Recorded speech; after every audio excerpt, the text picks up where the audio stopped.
All right, what's going on, everyone on the interwebs? This is Jeremy, aka NES Ruler 22, and welcome to episode number 7, the 22 Shots of Mood and Horrors podcast. Like I said before, I'm your host, NES Ruler 22, and we got a full show, guys, tonight, as we always do. So we're going to be starting off every show now with news with JP. Then we're going to jump into the question of the week, which was your top 5 films from the year 1978. And then we're going into my boy Moodz segment, Moodz Swingz, going into what we watched, and we're going to wrap up the show with a discussion on the TV film Dark Knight of the Scarecrow. So, as always, I'm joined by my co-host. We got JP, aka Double Shot J, and the man himself, Moodz 616. Yep. So, let's hop right into the news with JP. So, go ahead, JP. All right, guys. This week, a little low on the news. Nothing major. There's probably one or two cool things here, mostly just boring stuff. First up, we have a premiere date and trailer for a new TV series on Showtime. Now, Showtime is one of my favorite networks for TV series. Unfortunately, they don't do a whole lot of horror stuff. You know, Dexter could be considered horror, I guess. But they got a show called Penny Dreadful. It's going to premiere Sunday, May 11th. There's a trailer out, and it's basically, based in, characters from literature like Frankenstein and, Dracula and stuff like that. And it's in Victorian era London, and it's going to start. The only person I know that it stars is Josh Hartnett, who was in a couple horror things like H2O and The Faculty and 30 Days of Night. But I watched the trailer, and honestly, it did not look very, it didn't grab me or anything. So there's that. Is it like a, it's not an anthology show or anything? No, it's following a character as they are in London doing stuff. Wow. What an exciting show. Yeah, They talked about it for a little while, and I thought, hey, cool idea, Frankenstein, Dracula, kind of a Van Helsing type thing, following this character and stuff. But I don't know, the trailer, it was only a teaser trailer, but it didn't look anything. It just didn't stand out. I can't even really remember the trailer now. I watched it like 20 minutes ago. Wow, that's not good. Yeah, but Showtime puts out some great series. Shameless is like one of it is my favorite TV show that's currently running. Dexter started off fantastic, but quickly went downhill in my opinion after the final 2 seasons. Well, I guess it wouldn't be quickly, but Weeds, Nurse Jackie, great shows, non-horror, but great stuff. Then we move on to American Horror Story Season 4. Now, I picked up the Blu-ray of the first season. I've still not yet to watch it. How about you guys? Not yet. I'm in the same boat. I have too. I have season 1, the DVD set of it, and it's not even opened. But I am going to get to it actually. I think this week I'm going to start it. So. Yeah, I might actually start it tonight. I just want to check it out because I hear about it so often, and they're already like going into season 4. But anyway, it's going to be a period piece set in 1950. Now, I think that one of the seasons prior to the 4th season was also set in like the Nazi era, so I don't know if it's going to be something different or what.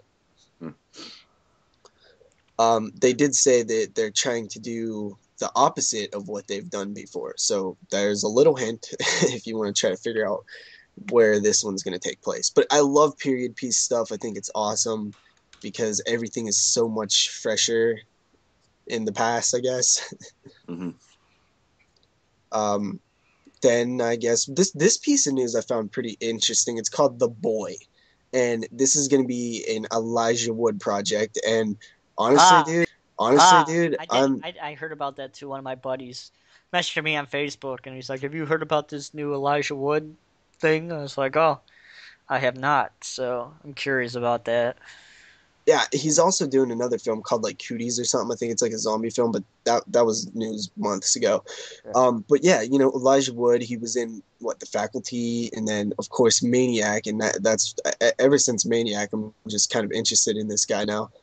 But he's in a new project with some people that he worked on Cooties with, I believe. And principal photographer for this film commenced February 17th, 2014.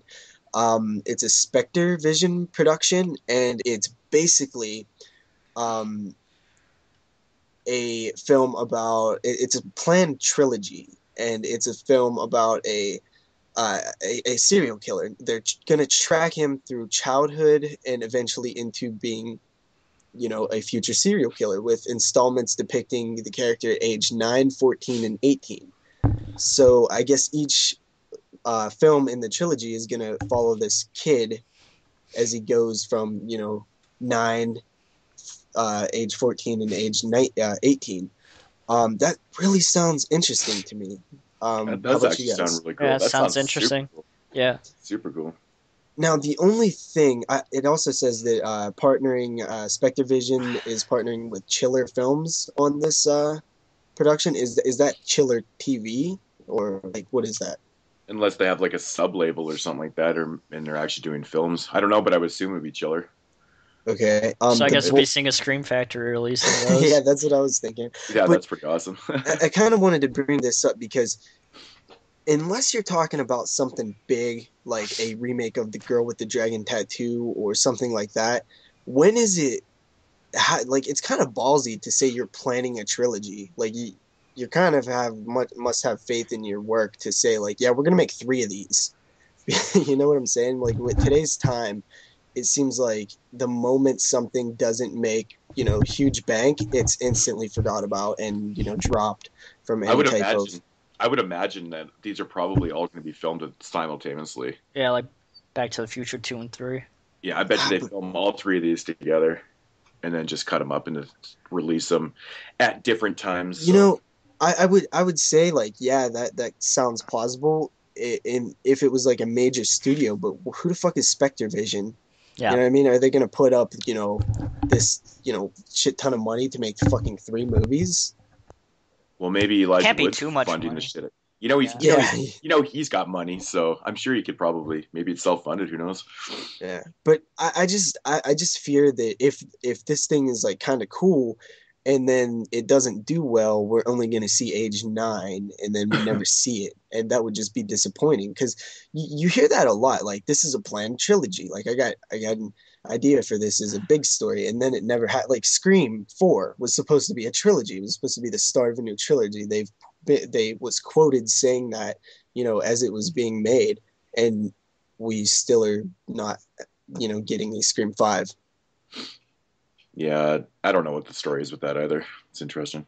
Well, I know the story. They just don't. The one of the Weinstein brothers wants to do it. The other one doesn't. Well, okay.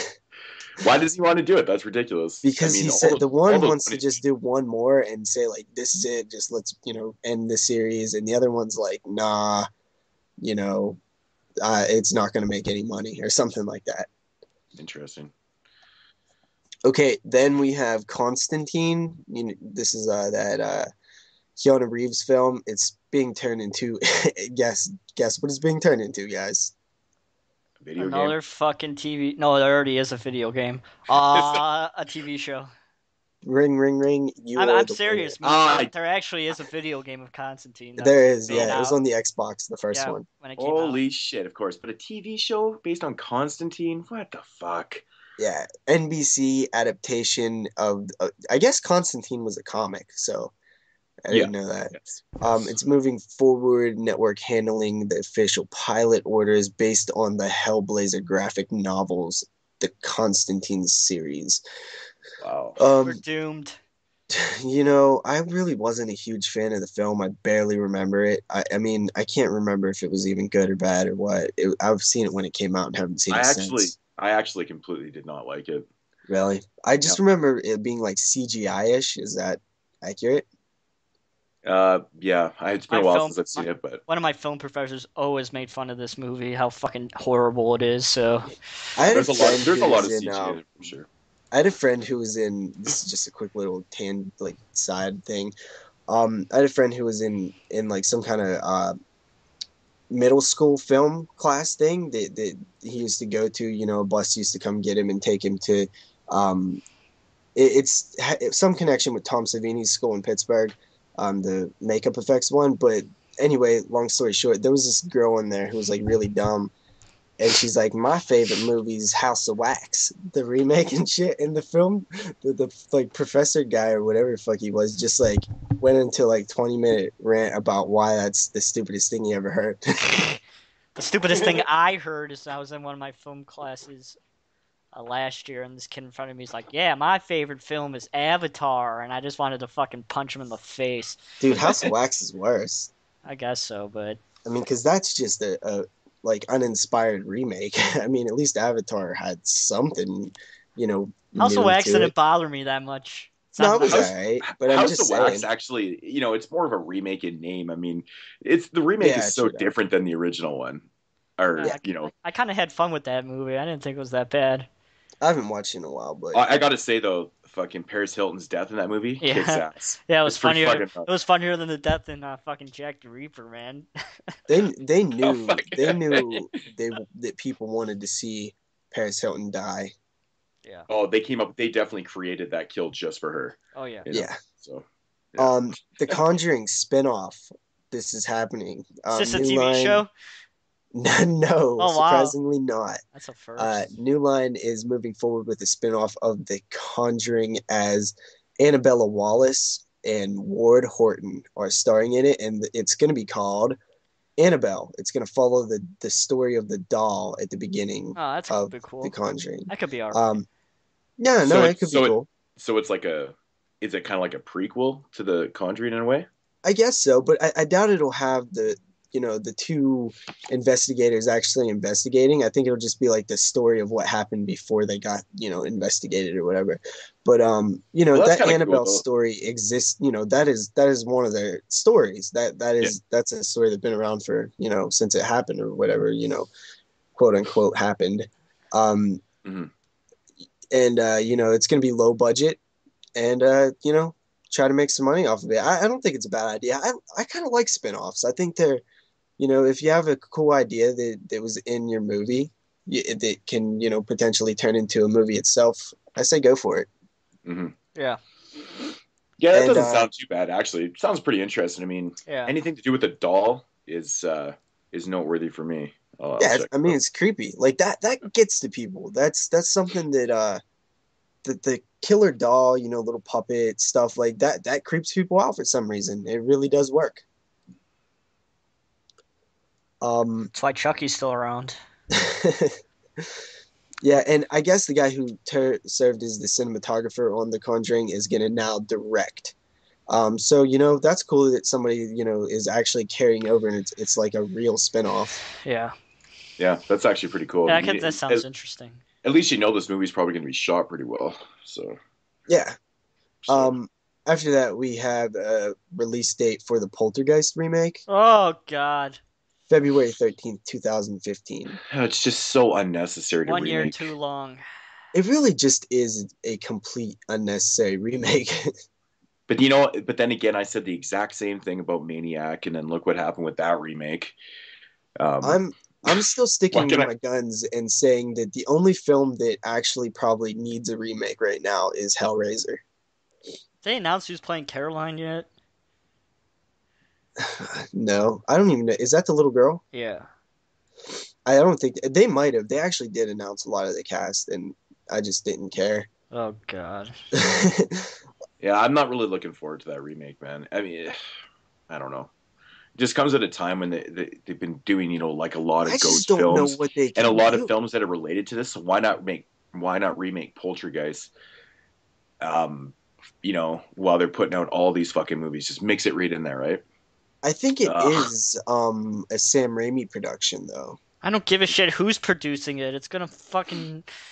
Oh man. I mean, Maybe they'll make this one balls to the wall, though. Maybe it won't honestly, like, PG-14 The film. guy who made Monster House and City of Embers directing it, so I highly doubt that's gonna happen. Yeah, that's probably a good point. And Sam Rockwell is in it, so I highly doubt is anything that the dude from Clown House? from Moon. Sam Rockwell, yeah, he's actually in Clown House. Sir Sam Moon. Rockwell's he's in fucking everything. The Moon is so fucking good, though. I have to give him credit on that one. Okay, well, Poltergeist to me, my relationship with the original film is just that it's, I don't know, like I know it's good, and it's one that is, it's a really well made movie. It's very very Spielbergy, but it's just one that I don't go back to a whole lot. I really don't, and I don't know what it is about it. Like I like the movie; it's a great movie. I just don't watch it. I don't never feel like watching that movie, and I just don't see the point of like I know we say that a lot when we say like I don't see the point, but this is one where I really just don't, what can you do to it? Like what can you what like there isn't really room to make it better. It was like a perfect time where it hit that PG-13, but it was PG before 13 was there, and it like you can't do that now. I see what they're doing. They're changing the whole cast names to Bowen as their last name, and Carol Ann's character is not going to be called Madison. That's so fucking stupid. If you're gonna make a remake, at least keep the fucking same character names. You know what? I kind of like what they did. Like, I like Sawyer's, but I also like Hewitt's for the Texas Chainsaw remake. Like, I kind of liked when they changed their names a little bit to Hewitt's. I thought Hewitt's was cool, but I like Sawyer's also. Oh, well, we talked about that for long enough. Yeah, Poltergeist feels that movie always felt like a total Spielberg film. It didn't feel like Tobe Hooper directed that film, man. Yeah, not at all. Every time I watch that movie, I go, is that he didn't, but I know, but like it's quite possible that he didn't, because when you watch that movie, it is so Spielberg, man. Yeah, man. Like, I mean, if you look at the body of work that Tobe Hooper did up into the point that Poltergeist came out, I mean, his work is not even close to what that film is. It's still a good film, though. I always kind of feel bad, though, because I kind of want to, like, give Tobe Hooper, like, credit and be like, yeah, Tobe Hooper, directed Poltergeist, but, I mean, you kind of got to look at it realistically. And I mean, his name is credited as the director, but, man, I don't know. Has he ever said anything, like, about it? Like, does anybody know if he's ever been quoted about it? I would honestly like to see an in-depth, documentary about the making of that film. Yeah.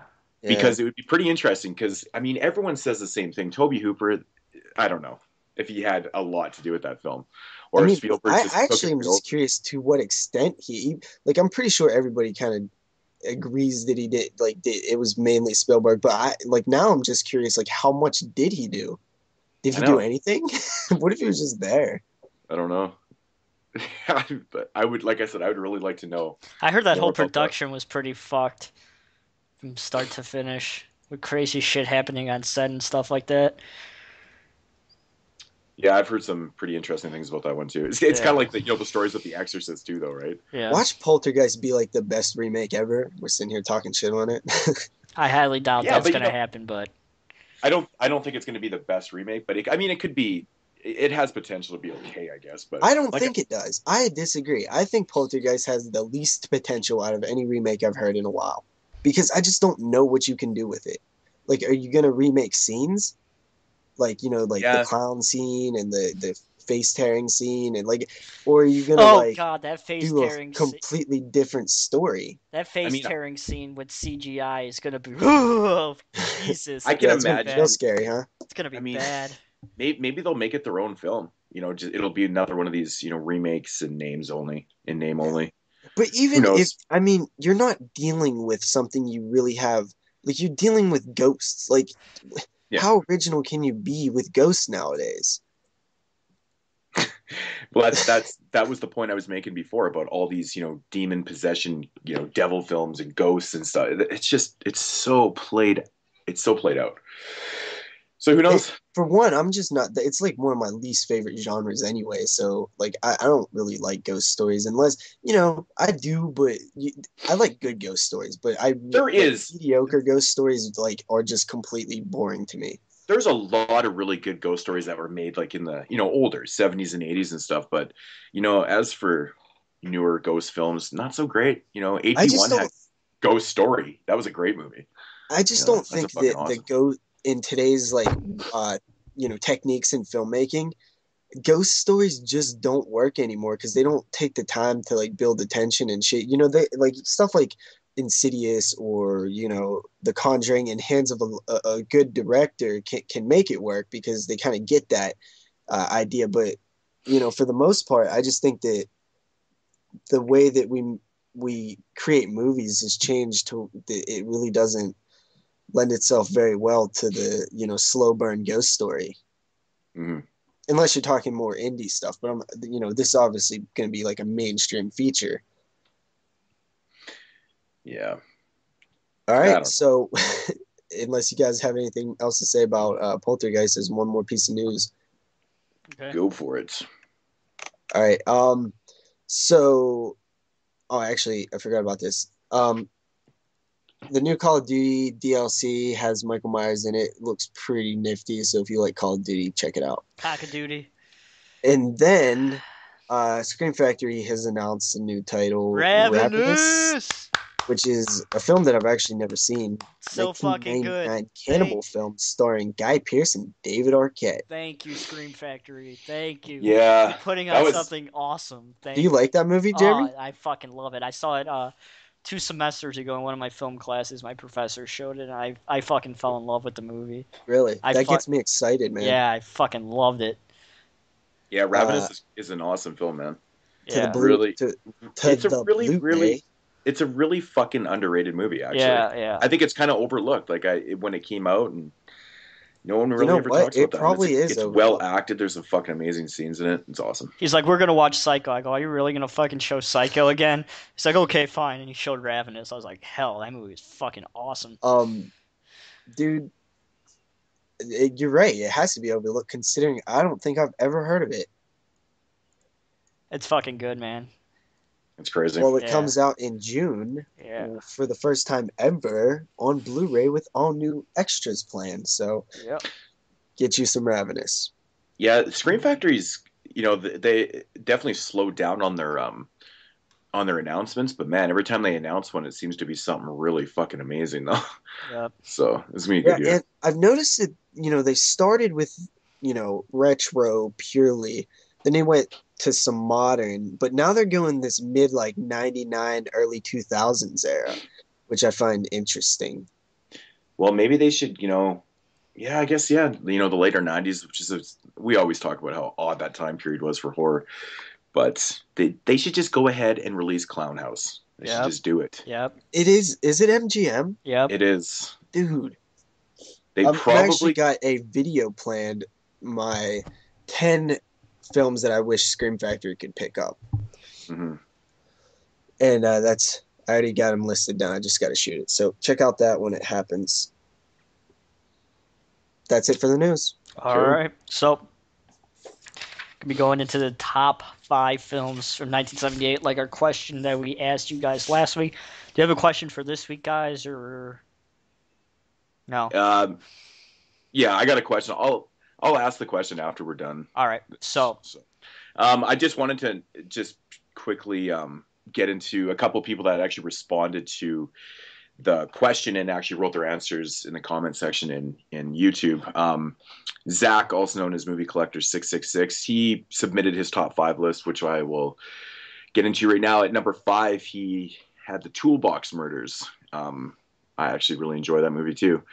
Magic with Anthony Hopkins, the ventriloquist film, very cool. The Omen 2, it's actually a good sequel. That's an interesting pick. And no. And then we got another guy. His name is Martin VP. What was those last 2 from Zach? You got cut off, Moodz. I got cut off? Yep. Yeah. Oh, weird. Halloween and Dawn of the Dead. Well, okay. We probably could have just, assumed on that one, I guess. Yeah. So we got another list by Martin VP. He submitted one too. And number 5, he had Long Weekend, which is a fantastic movie. It's an Australian film. Did we talk about that on here? Yeah, we brought it up before. All right. Number 4 is a movie called Coma, which I am actually not familiar with that movie. Number 3, he had, actually his top 3 is the exact same as Zach's. Omen 2, number 2 was Halloween, and number 1 was Dawn of the Dead.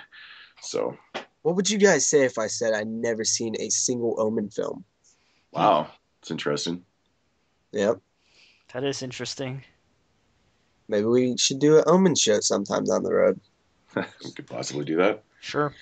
I really did not like the remake at all. I hated it. I saw it in theaters. Oh, I saw it in theaters on 6/6 of 2006. Yeah, I you fucking wanted remember to when shoot that was like a myself. big deal? I remember Yeah. hearing stories like, dude, somebody had a baby, and when it came out, it bit the nurse. And I remember hearing stories like that whole next day.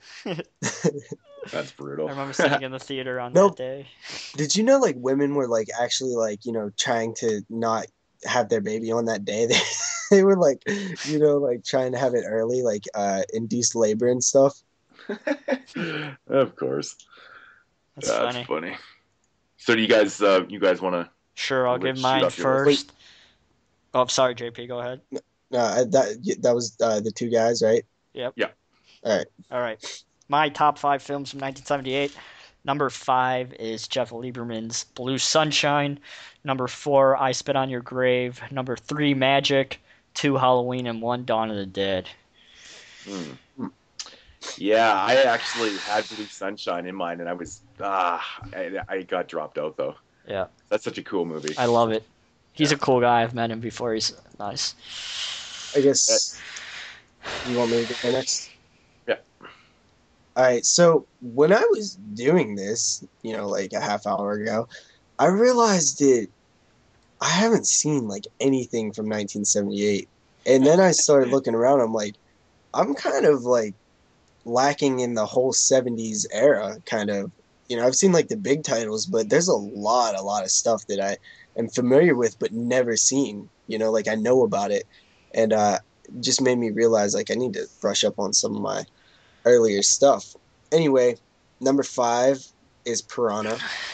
I like Piranha. It's cool. Fish. It's fun. Number 4 is Jaws 2. I like fish. Nah, but Jaws 2 I've actually not seen in forever. That's why it's so low on the list compared to this next film. I Spit on Your Grave is number 3, and this is how I know that I haven't seen a ton of films in the 70s is because I'm not even huge. I don't even like I Spit on Your Grave like a whole lot. Like I don't know. I'm like very conflicted with that film. I'm not sure if I like it or not. Then number 2 and 1, you got Dawn of the Dead and Halloween. I like Halloween more than Dawn of the Dead. A good bit more actually.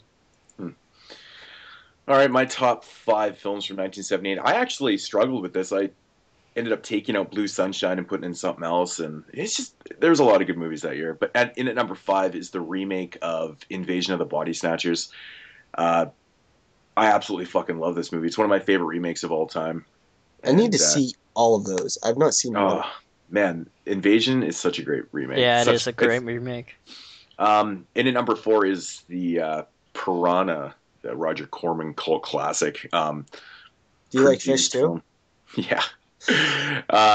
Yeah, Piranha's a fucking...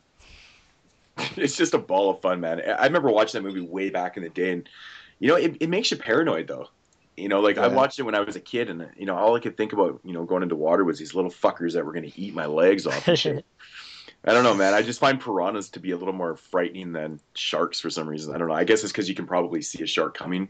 I have no idea, but in at number 3 is The Grapes of Death, Gene Roland's fucking masterpiece. I love this movie with a passion. Number 2 is Halloween, and of course, number 1 is Dawn of the Dead because it is my favorite horror film of all time. So probably not a shocker there. So yeah. Now, Jeremy, how much, what was your decision making between your number 1 and 2 spot? The enjoyment I get out of the movies, I think they're equally, brilliant films. I think all 3 of us agree that. I chose Dawn of the Dead out of Halloween because I think there's more to talk about than Halloween. It's such a great satire of America at the time that the film was shot. All 3, Night of the Living Dead, also is a pretty great satire about what was going on at the time that the film was shot. And I think Dawn of the Dead also is such an awesome movie about American satire and, us going to these huge, shopping malls and pretty much walking around like zombies and walking shit. around like zombies and shit. And Yeah. I think That is Yeah, really what the pushes it over the consumerism in top. that is the consumerism is just so awesome. That's what I love about those old films, man. Just all the messages and everything that's you know, in those films.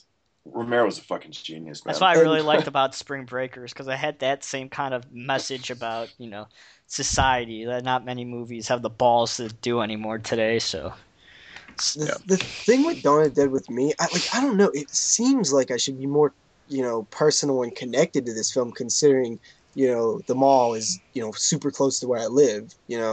Like 30 minutes away from me.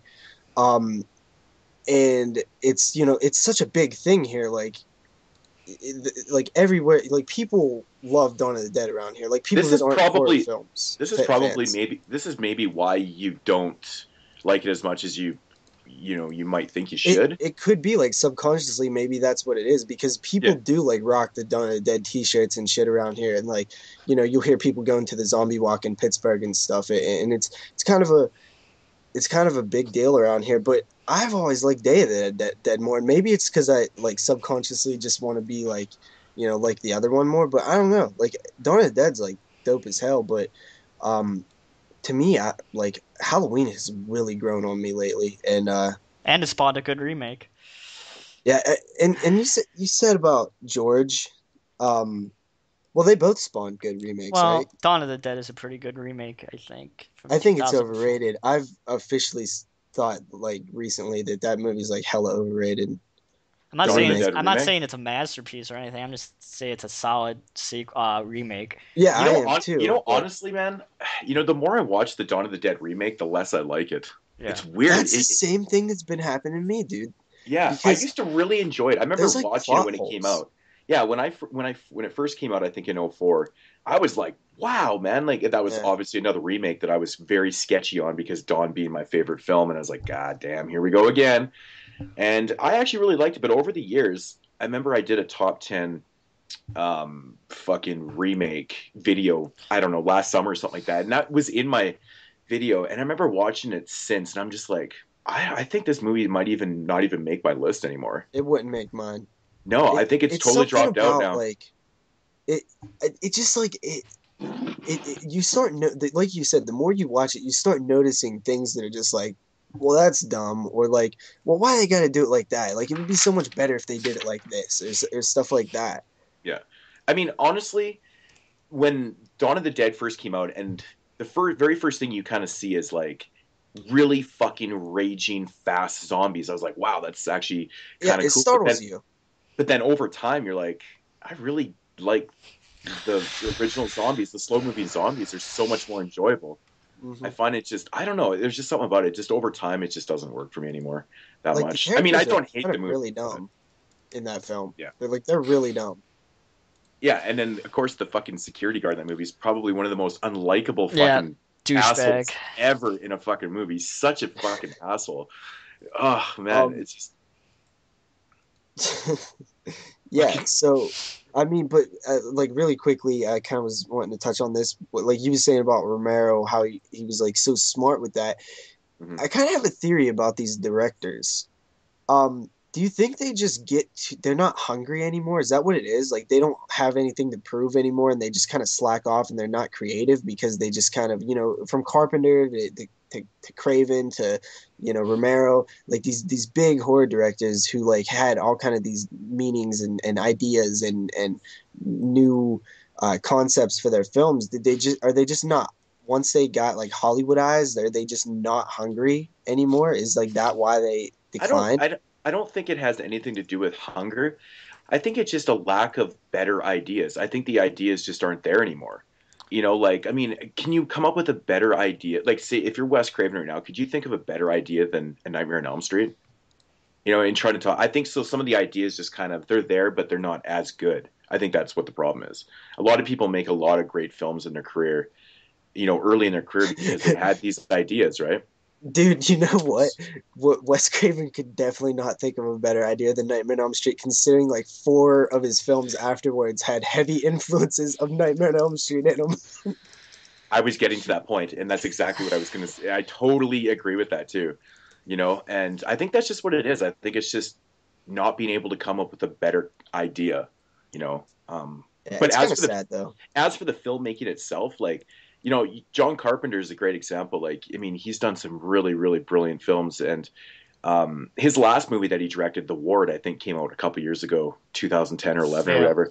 Yeah. After 8 or 9 years, it was kind of his return to the director's chair. And in my opinion, the movie's not bad. It's not a terrible movie at all, but it's not a good movie. No, it's not good. In my opinion, like, I think the story's kind of cliched, and there's some twists and turns and stuff which are very kind of easy to spot. It's just not his best work. I think that he kind of John Carpenter had so many other better ideas. He didn't really have to do an asylum film like that. Okay, that coming back to that though, Carpenter, I believe Carpenter didn't write a lot of his stuff though, right? Like, he was the director mainly, right? No, he wrote. No, he did some writing. I know he didn't write that movie. Yeah, but... okay. Well, like, I think we can kind of probably agree, or at least, somewhat accept that most people would consider Carpenter, out of the main American horror directors from that era, to be the best at actually directing.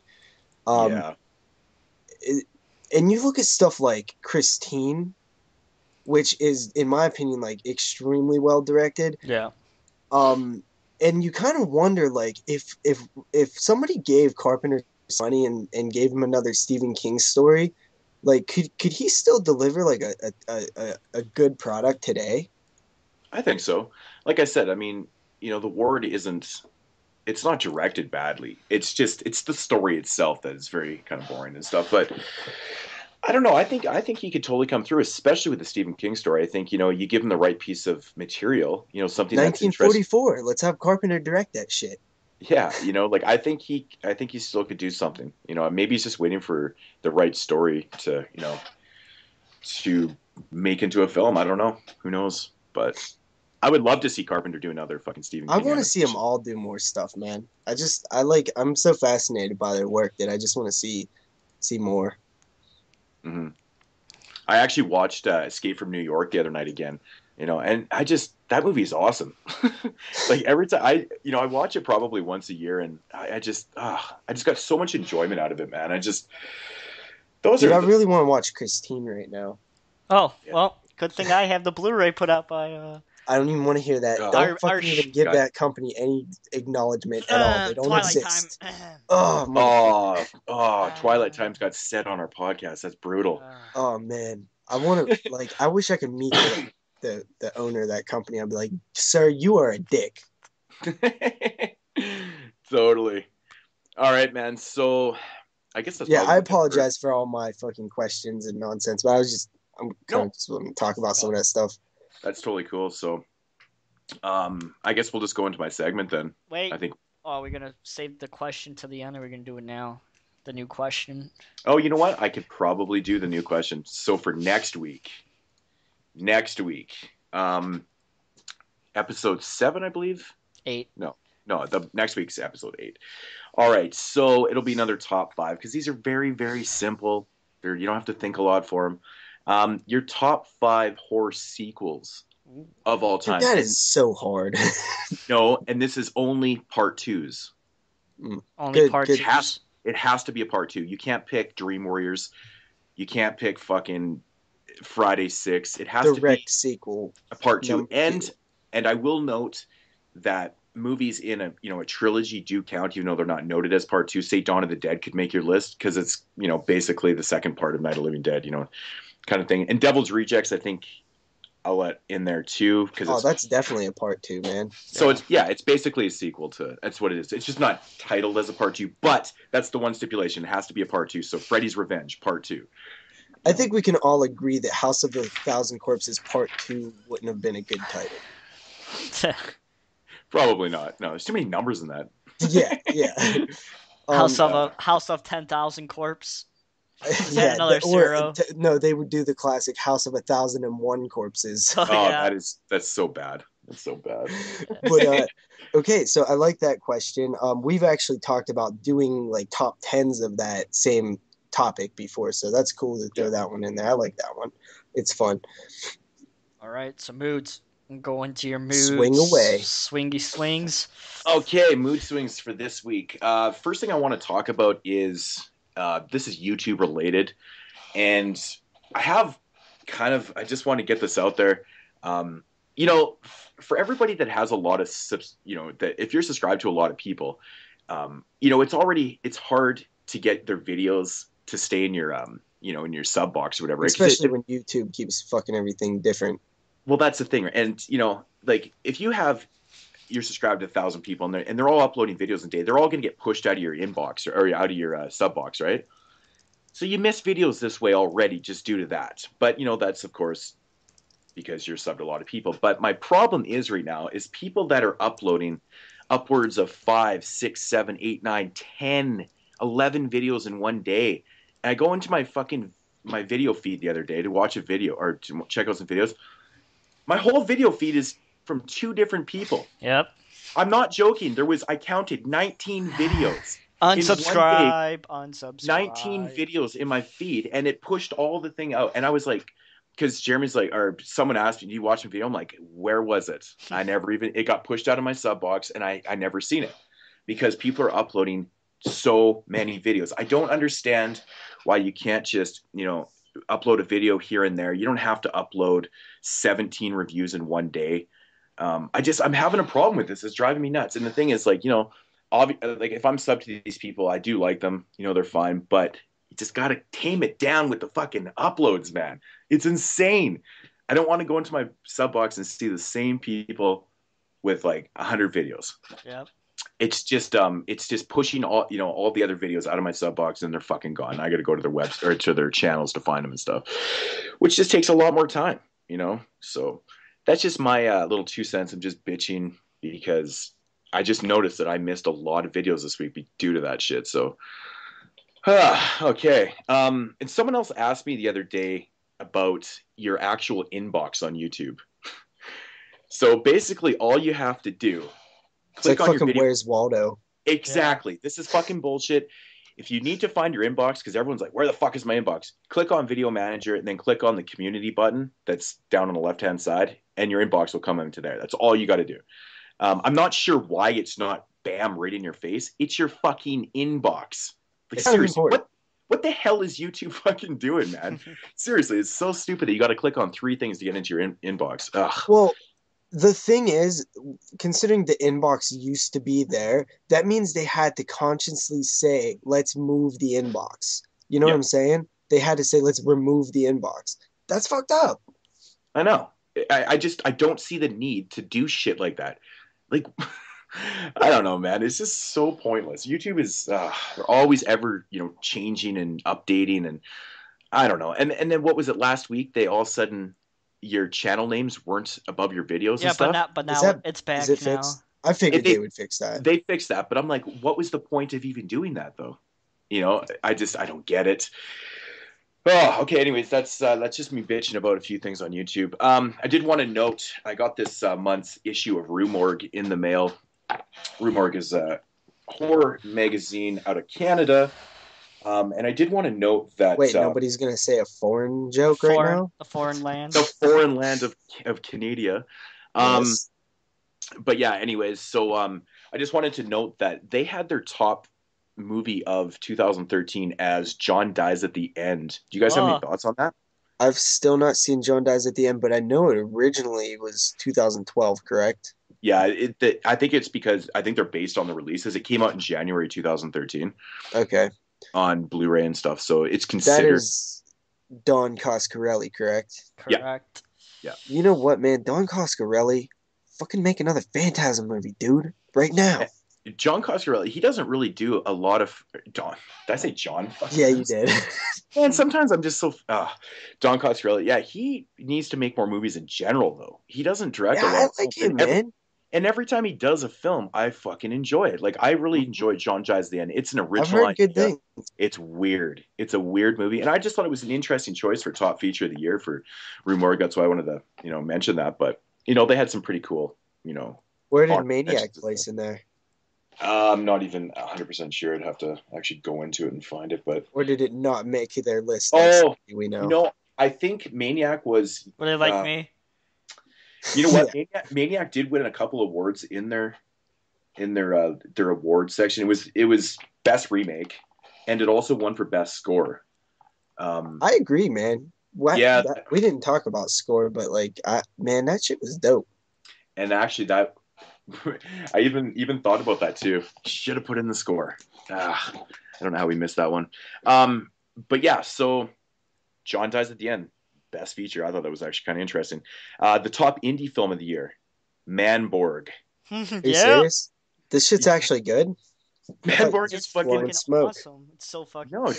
dude. It I'm wasn't my joking, pick man. of the week. Of course, I'm gonna pick it up eventually. Yeah, I think it's really fucking fun. But that made me laugh though because Astron 6, of course, being from Canada too. But I don't think that's why it won Best Indie. Yeah, it is. They're biased as hell. No, I'm joking. So. No, but I thought that was awesome because how much I love it, man. I know Jeremy's a big fan of the movie now, and everyone that's been watching lately has been saying the same thing. It's just such a fun film. Definitely check it out. It's like 70. No, it's not even 70 minutes. What is it? 60 minutes, man. Of like, it's just it's goofy. It's fun. It's fun.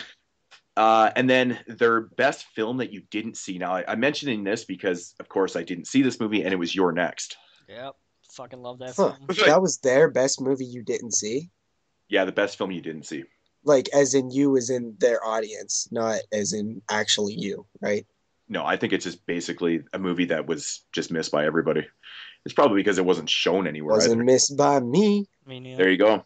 But of course, I didn't see it, but I thought that was an interesting one I was going to know because it's one I'm really looking forward to checking out. And, it's out in them there red boxes, Well, the isn't the Blu-ray out this month? It's been out. It's out. It's out. Yeah. It came out Tuesday, I think. That's right.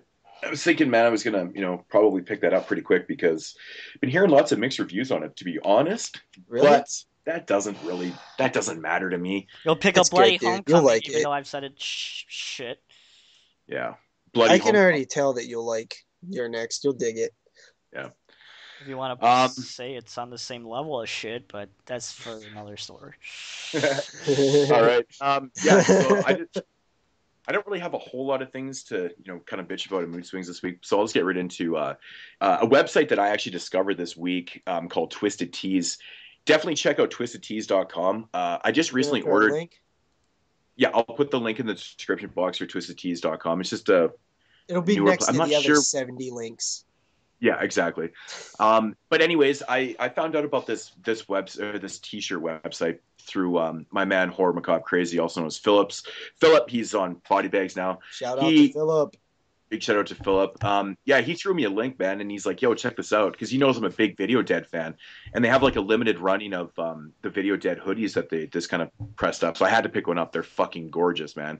So definitely check out Twisted Teas. They got some pretty good prices on stuff, and yeah, apparently it's really quality stuff. So Filip has a few shirts from there. So definitely check out Twisted Teas t-shirts if you're into that type of thing.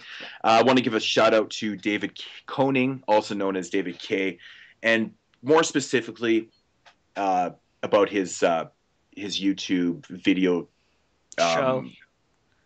show. Yes, called The Horror Element. The Horror Element. The Horror Element. It's a very, very cool, well done show. It's kind of in the vein of The Twilight Zone. It kind of has that feel to him. He's kind of like the Rod Sterling of YouTube right now. But no, it's very cool. Like he mixes in video updates, reviews. He talks anything horror related. Very, very intriguing. I went back and caught up on most of the episodes. I just need I did that the other day too. Yep. I need to check out the one that he posted today because I haven't watched any videos. But definitely give this he's not getting as many views as he should, man. Like, it's really good. I think he puts a lot of effort into it. Yeah, so. I was gonna say that it's the effort that is really impressive. He puts more effort into that than most everybody that I watch, pretty much. Like, it really is impressive, and that has to take a lot of time each week. And also, man, he's a big supporter of this show, which is kind of cool. And he's actually his show is actually pretty, like, it's actually good. It's not just because he's shouting us out.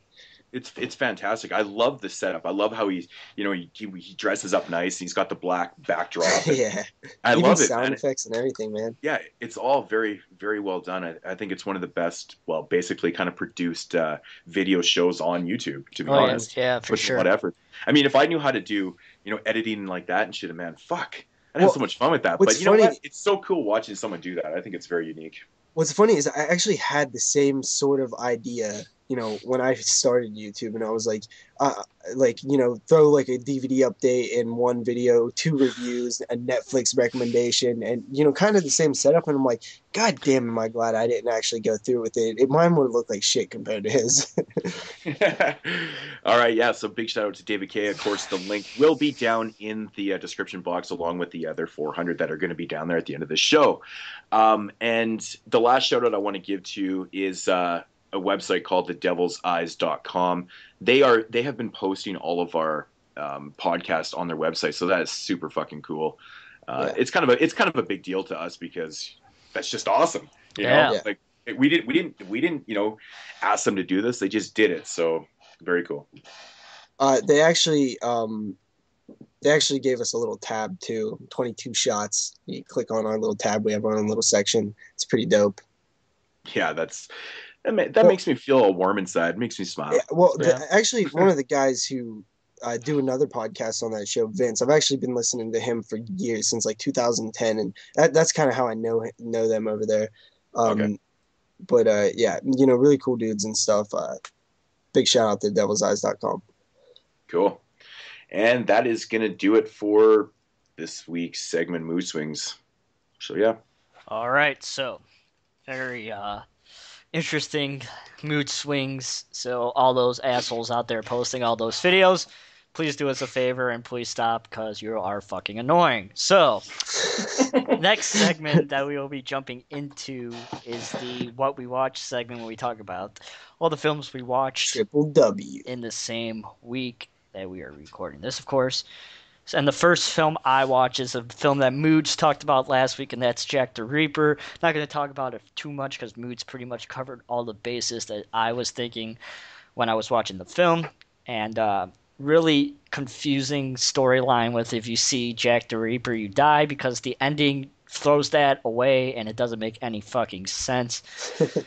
It's so disappointing once the story gets all convoluted like that, and you're like, that doesn't make fucking sense. Seriously. Yep. Yeah, it doesn't make I was sense. following you. I was with you up until this point. Why do you got to ruin the fucking ending? Yeah, just because you have a bus in between you, that means that you're not involved, even though you still saw him. It doesn't really make any sense. And they cut away from the kills because they were lazy bastards and couldn't raise enough money to make a movie, so they had to cut out the kills and cut away. Is that even a good excuse, though, man? You didn't have enough money. I mean, people create stuff with literally like $20. Come on, that's not a good excuse.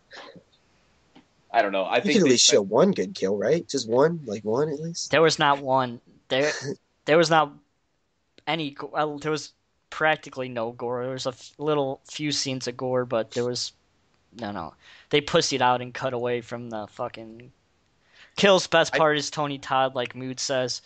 Do not check out Jack the Reaper. It's pretty shitty. I think they spent their whole budget on Tony Todd. Yeah. I think that's what happened. Yeah. So let's put Tony Todd in here instead of some awesome kills. Although the one kill on the deaf girl did make me fucking laugh. Yeah, that was probably the best part of the movie, minus Tony Todd. So yeah, it's interesting setting, but they just ruined it with bad storyline and cutting away from the kills. So I give it a 5 out of 10 on that one. What did you give it, Moodz? Was that around the same?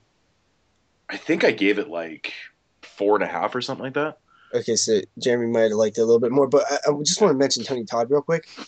Tony Todd is like the only like horror actor that actually scares me. Like he scares the hell out of me. He just is like, his presence is just intimidating. Yeah, he's a creepy dude. Even Candyman, he still scares the shit out of me. Yeah, man. I don't know what it is. Tony Todd's creepy. Yep.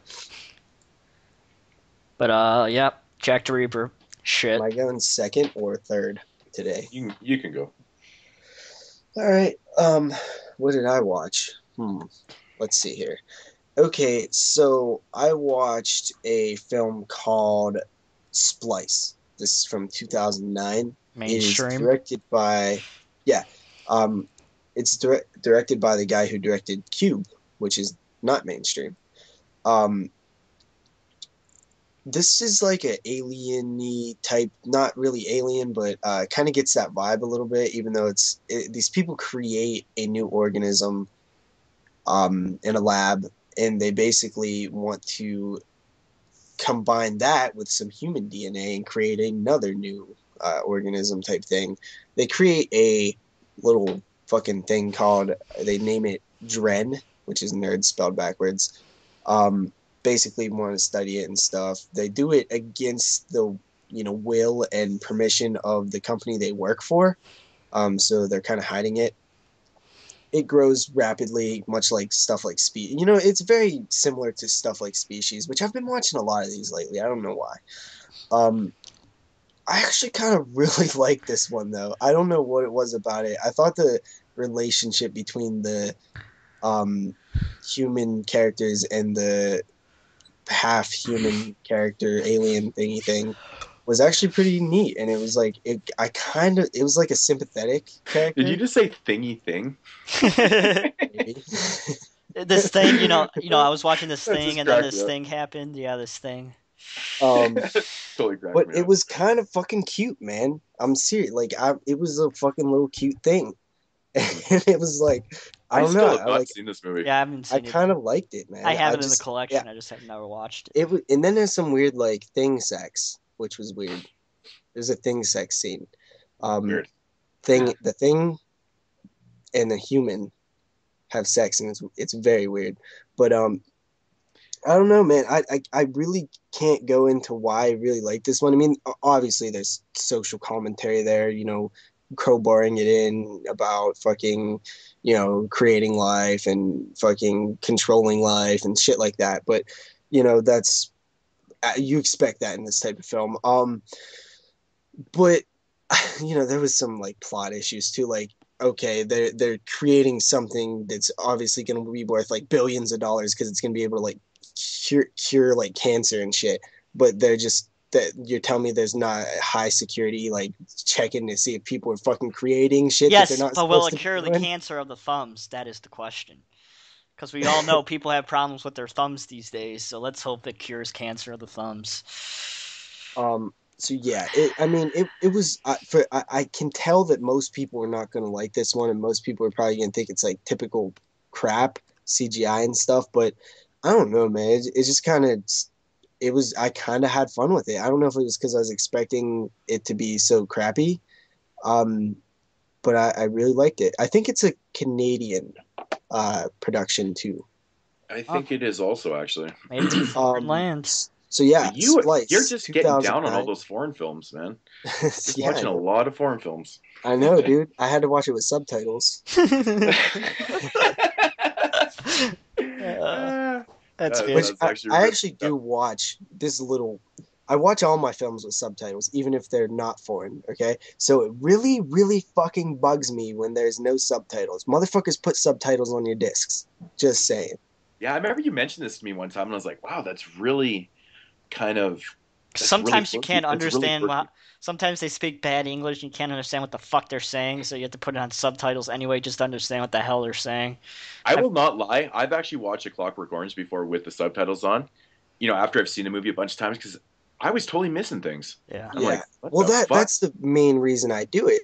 Is I want to be like, if I don't hear every word, I have a backup. Like, I at least see it too. So it's like I definitely hear it. I notice everything they're saying. But if it's a British film, dude, fuck yeah, I'm using subtitles because I'm so bad with British fucking slang. It's the slang, especially is what it is. The ones where they're like, "Hey, bruv, come here, you blood," and stuff like that. Like where they're just like all like hoods and shit. Like when they're like really like slangy. Like I can't like Attack the Block. Like I had to use subtitles on that. Oh, Attack the Block, yeah, it's got crazy, yeah. But anyway, Splice, I give it a 7.5 out of 10. That's probably an insane rating because I know so many people probably hate this film or at least think it's mostly crap. I kind of really liked it, is what I'm saying. Cool. Interesting. Alrighty, so the first one that I watched last week is a film that Jeremy just sent me, and it's from 2013, and it's called The Demented. This is basically a kind of infection / zombie type film. It's about these six, I would probably say, pretty wealthy friends. They all have really good jobs and stuff. They go out to Buddy's, kind of getaway house on this island or whatnot, to do some R&R and shit like that. And of course, there's like this crazy fucking rogue terrorist fucking. They launched this missile that hits the other side of the island, and what it does, this missile, it releases like this virus that infects people. It's kind of like a rabies virus, so it makes people go fucking insane. And they're kind of like really, basically zombies. Like they kind of lose full control, and they're almost like flesh eaters and stuff. So basically, it's about these 6 characters, and they got to get off this island before they become either infected or lunch. Yeah, this movie, I mean, it doesn't really have the most original idea. I mean, these infectious movies have been done a million times. This one's actually starring the girl from I Spit on Your Grave remake. What the fuck's her name? I don't know. And I think she's actually in the second one too. But it's not a bad movie. It's not shot. It's decent for what it is. But the problem is that there's like no gore in this movie. There's barely even blood in this movie. That's what you said. I was so surprised for an infectious kind of zombie type thriller film. You expect it to be kind of fucking gory and have those moments in it, but really there was nothing there. And then, of course, like, the characters, they're all close friends, and they've got some internal issues with each other, with them cheating with each other's spouses and doing shit like that, which is just kind of cliched because it creates that fucking uneasy tension for the characters. And you're just going, oh, I've seen this all too many times. But I will say, it's not a bad movie. I thought the ending was awesome. The very end of the film is actually fucking pretty awesome.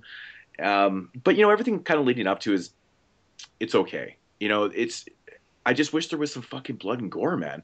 For an infection film, like, this type of film, the people get infected and they're just nuts.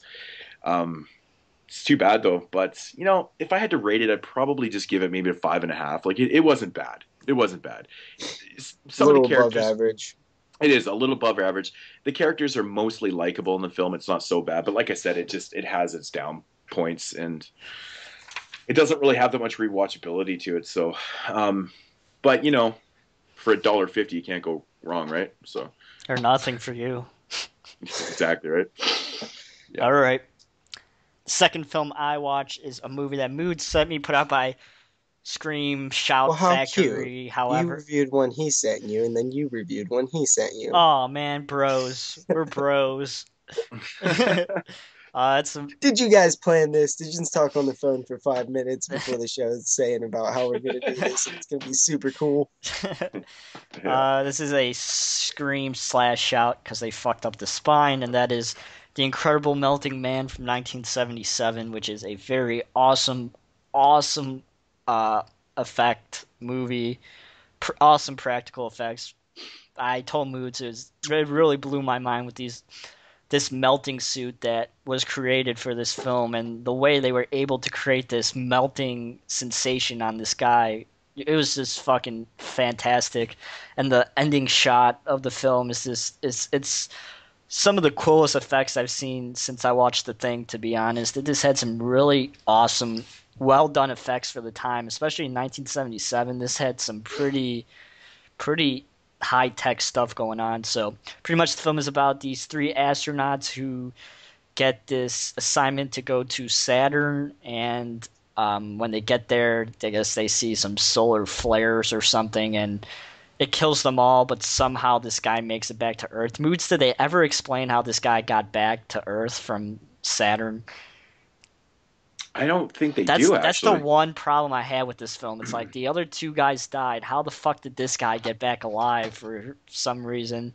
But anyway, these solar flares cause this guy to melt unless he eats flesh, I guess you could say, or awesome. Or consumes blood. And as time goes on, he melts more and more because he's not killing people, and so this melting effect it's just fucking fantastic. It's like I said, some of the coolest makeup I've seen since The Thing, and for 1977, it's so good. You guys definitely should check out The Incredible Melting Man if you want. And I know this film gets shat on. It has some terrible reviews out there, but it's just a cheesy, fun film from the late 1970s. Who in the fuck is giving this movie bad reviews? It's so much fun. It has like a 3.3 on IMDb. It's fucking terrible. Wow, that is really surprising. I think it's a fun movie. It's such a great, like you said, the effects are amazing, but it's a really good melt movie. You know, they don't make enough of these, but this one's really good. I think it's fun. Really fun. So I gave that one a 7.5 out of 10. Okay, so The Incredible Melting Man is one that I actually do own a Region 2 copy of. I want it in a contest, but I'm kind of just waiting to watch it till I get the Scream Factory edition, because I hear the transfer is better than the Region 2 copy I have. The darks are okay. It's a lot of grain, but me and Moodz were talking about, with the negatives that they had, I bet you they had to do the best they can. But the day scenes are very, very good. Lots of bright colors. Very impressed with the day shots, but the nighttime shots needed a little work. Yeah. That's one that I'll be getting sooner rather than later, because I'm starting to catch up on the Scream Factory releases I need, and that's one of the few earlier ones that I need left. So I'll get it. Yep, really, really fun film. So yep, that's my opinion on that. Okay. Next up, I actually watched a film called Mirrors from 2008. What? Never mind. Sorry. Did you say Mirrors? Yeah. Yeah. Okay. I've seen this movie. Kiefer Sutherland's in it, and the reason these titles are kind of random is I've just been I put all the movies that I have that I haven't watched yet in a randomizer, click random, and that's what popped up. So that's what I kind of been watching lately.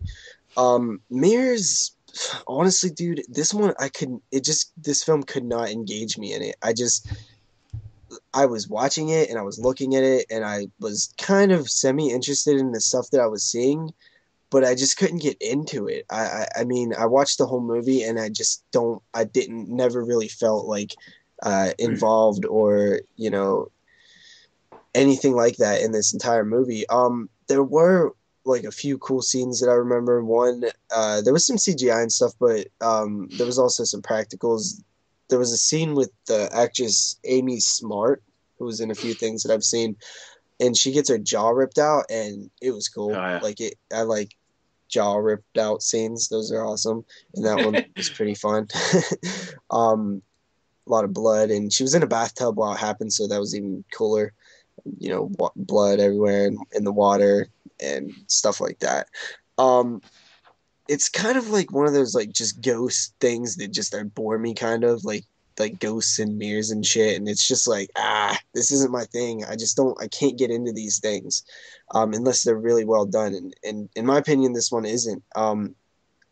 It had its moments, like I said, but it's honestly, I watched it like 3 days ago and I'm already forgetting what was all going on. I know that the guy was he used to be a cop or something, and he was no longer a cop. He was a security guard or something. He was working at this place with all these mirrors, and he starts seeing shit kind of quickly, though. I did kind of give it props for that, because it was like it started going right away, which is not sometimes in a film. But after that, it was just kind of like, I can't really remember it already. And there was just like ghosts and mirrors and shit, and him and his wife were split up, and they had a kid and shit, and she was seeing the ghost, and basically the ghost came out, like once they kind of haunted him, they come out of like all, it shouldn't be called mirrors, it should be called reflections, because they come out of like water and like stuff like metal and shit that kind of gives off a reflection.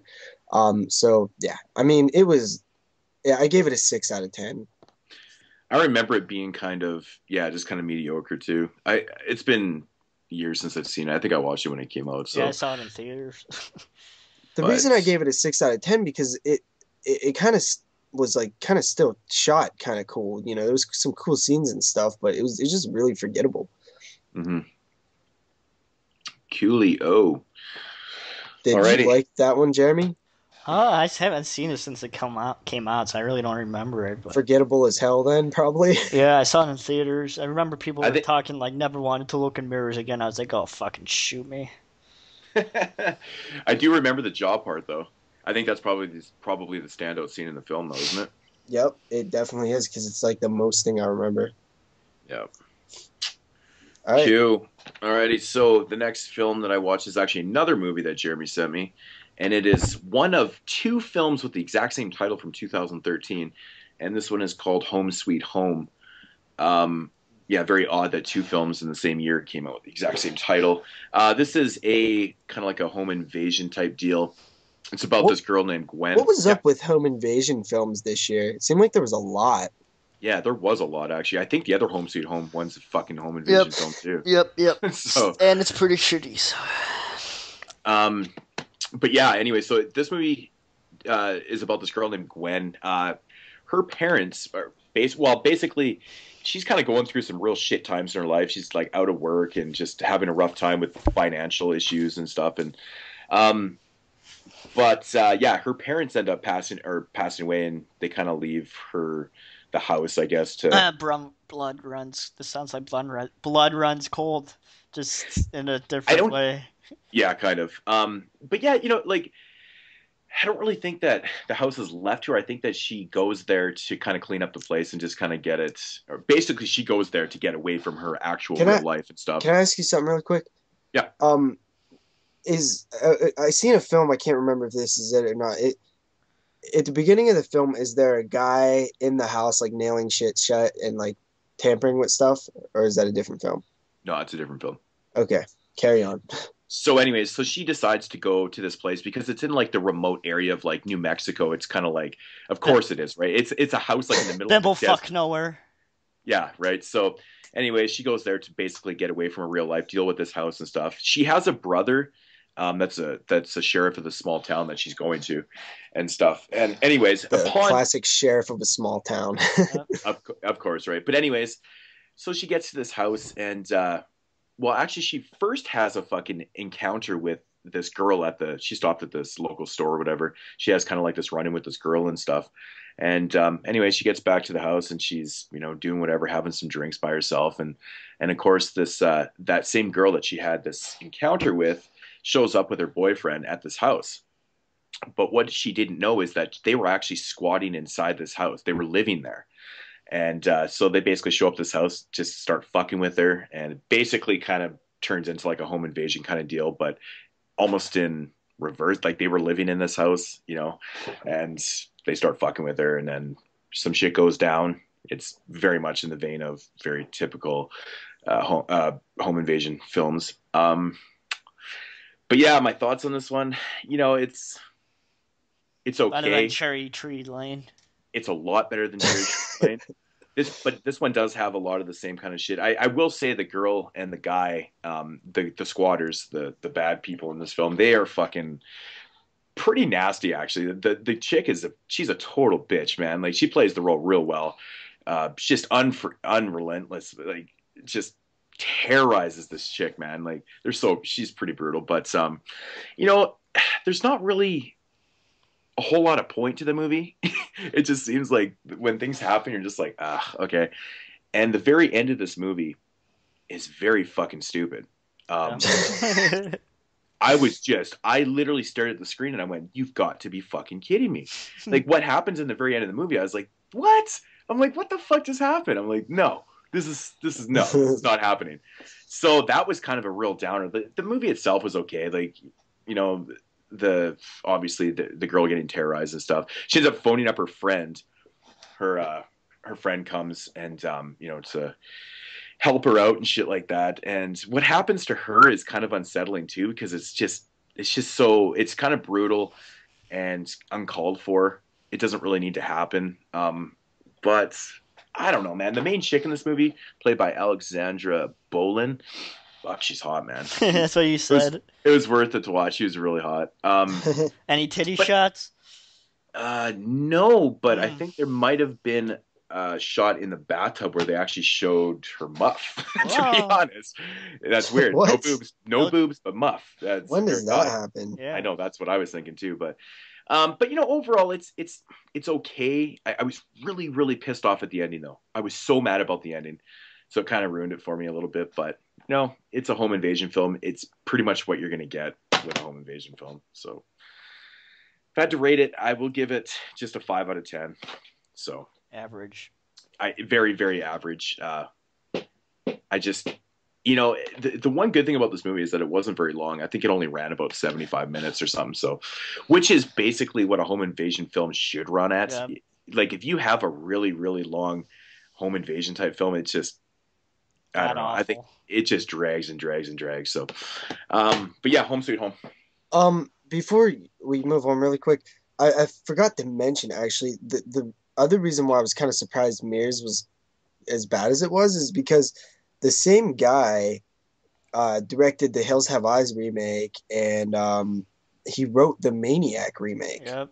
Elijah Alexander Aja. Yeah, and he also directed he High wrote Tension. P2 and directed High Tension and Piranha Really? 3D Yep. and that new Daniel Radcliffe film Horns, which looks weird. Interesting. Yeah. Yeah. Just a thought. Go ahead, Jeremy. All right, the third film I watched this week was a Magnet film that came out a few years ago. It's recommended to me by my good boy Scotty, aka Willie Mark 1, and that is The Last Circus, put out by Magnet. Have you seen this movie, Moodz? What was the title again? The Last Circus? The Last Circus. Yeah, The Last Circus. Great. Yeah, it's a pretty fun movie about this kid who is grown up in this, this circus. I think his dad dies, and he carries on the family tradition of playing the clown in the circus. He's in the sad clown. It's a Spanish film, so there's subtitles. He's this sad clown, and he goes to this new,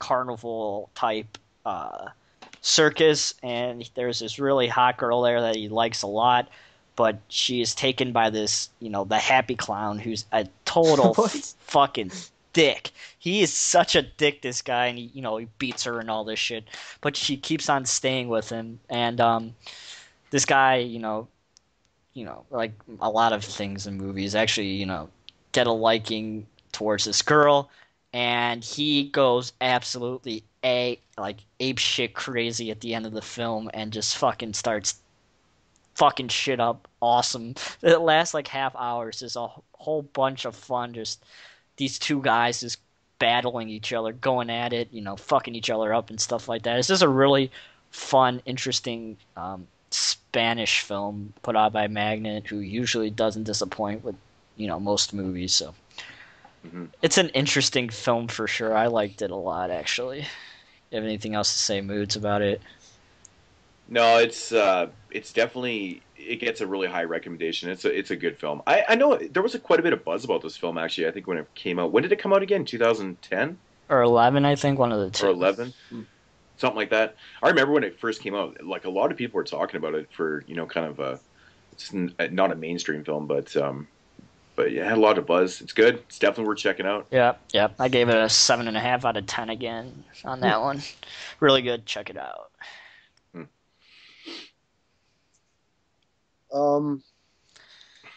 Is it my turn again? Yep.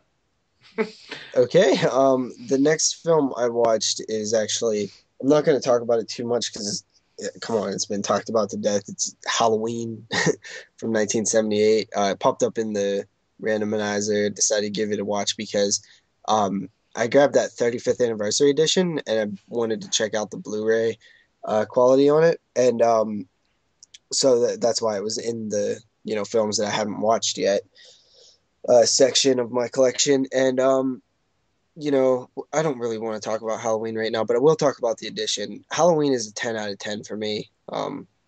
Just saying. But the edition is it's how many editions of Halloween are there? There's countless editions. This one, I don't know the picture quality on the first release that was out, the first Blu-ray. Yeah, it's okay. But I thought this picture quality was pretty good, man. and then on the 35th anniversary edition. I know it's a new transfer. It's the best it's ever looked. Yeah, for sure. I have I have that original Anchor Bay Blu-ray too. Me too. It's there's some weird off colors in it. Yeah, stuff. It's kind of weird. If you compared them, you'd notice it. Yeah, the 35th anniversary is clear as fuck. Like it's good. It's good. Yeah. But so that you know, the edition has some new special features on it and stuff, and it has a new commentary with John Carpenter and Jamie Lee Curtis. I actually listened to that's how I watched it, because I was like, you know, I've seen Halloween so many times, I might as well watch it with the new commentary. And it wasn't an extremely funny or entertaining commentary. It wasn't very informative either, but it was kind of, you know, it was neat to hear them kind of bickering. They were kind of bickering at each other. Like Jamie Lee Curtis would be like, "Oh, whose car was that? You know, which one of the crew members' car was that?" And John Carpenter's like, "I don't know. Why do you keep asking me these things? I can't remember." He's like kind of getting a little heated, and it was kind of funny. And she's like, "Calm down, John."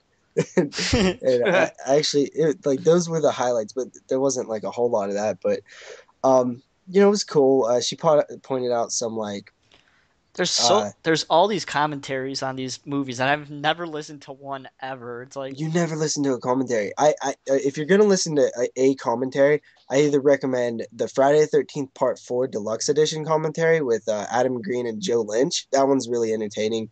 Or one of the Eli Roth commentaries on Cabin Fever. There's like 7 of them to choose from. I want to listen to the Blood Sisters, Joe Bob Briggs or commentary. that one. You know, Joe Bob is Joe great Bob at Briggs, commentaries man. too. So good.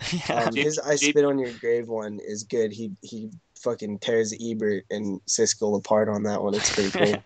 JP, did you watch the featurette on there, the Whorehound signing with Jamie Lee? That's what I was actually going to go to next. But so yeah, I always kind of you guys know my opinions on Jamie Lee Curtis. I think she's, you know, overrated, and I think I judging from the commentary and especially past things, but especially the commentary, I noticed that she doesn't really get horror. She doesn't get the horror fans, and she doesn't really understand it. She even says in the commentary, like, I don't watch horror movies. I will not watch a horror movie. Yeah. And seeing her at this convention signing thing, you know, I guess it was supposed to be her one and only convention appearance or whatever. It was, Yep. I kind of gained like she's kind of like, I have her in this new positive image to her that I didn't have. You know, it's not, I don't completely like her still, like, you know, how most people do, but I definitely look at her in a more positive light after seeing that, because she kind of was like, it seemed like she really, you know, kind of like embraced it, and even though she may not get it, she kind of was accepting of it and kind of just, you know, giving her time and stuff like that. It was really kind of cool. Yeah, I remember watching it too, and kind of gaining a new respect for her too, because she even admitted like she didn't know that these things existed. Mm-hmm. You know, like these type of horror fans, like the horror film fans are like one of a kind, because so you know, there's two groups of people.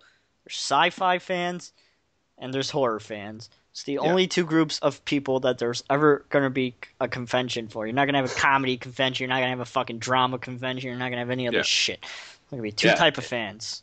Yeah. And she even said, she's like, just, it was so over, you know, I guess kind of blown away by, like, you know, how the fans were, you know, how nice they are and stuff. She always kind of figured that the people that were watching these films were going to be, she didn't really say that, I don't think, but like, you know, what she was getting at though, right? Yeah.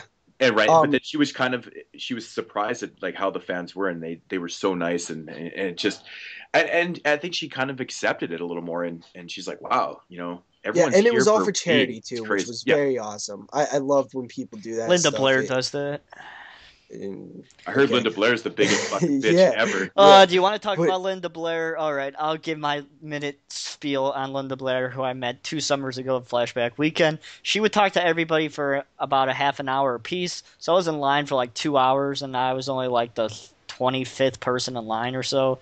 And she would talk to everybody for a half an hour, and she would charge extra just to take a picture with her. So it'd be 25 for an autograph and 25 for a picture, which is like, you fucking bitch. And she would talk to everybody for an hour and an hour. It's like, can we just fucking sign this so I could go and meet other people?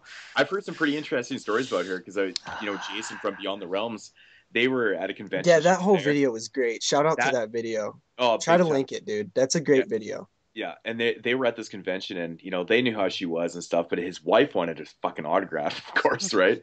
So he's there with Horseball and their other buddy there, and they literally witnessed her sending her fucking, I guess her bodyguards or whatever, into the crowd and getting people to delete the pictures off their cameras that they were snapping of her and shit. I'm like, you are a fucking bitch. We're fans, man. Who cares? Yeah. Like that's really fucking bitchy. That's just, I lost a lot of respect for that. She's the only person I've ever met at all these conventions that charges extra to take a picture with her. Well, see, it's crazy. That to me isn't a bit like, I don't really see that as being like you said, it's for charity. I mean, she's trying to get more money for charity, and the thing is, I don't think anybody has the right to bitch about how much people are charging if people are going to pay for it. You can't bitch about it if people are going to pay for it. But nobody was paying to take a picture with her. Who's going to pay $25 for a picture? And she would lower her price next time. Well, that wasn't for fucking charity.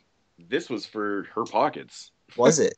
Well, yeah, that's exactly what it's for. This is like her gain, right? They probably pay, a certain amount to be there, and then whatever they make on top of that, they take home, right? Yeah. Yeah.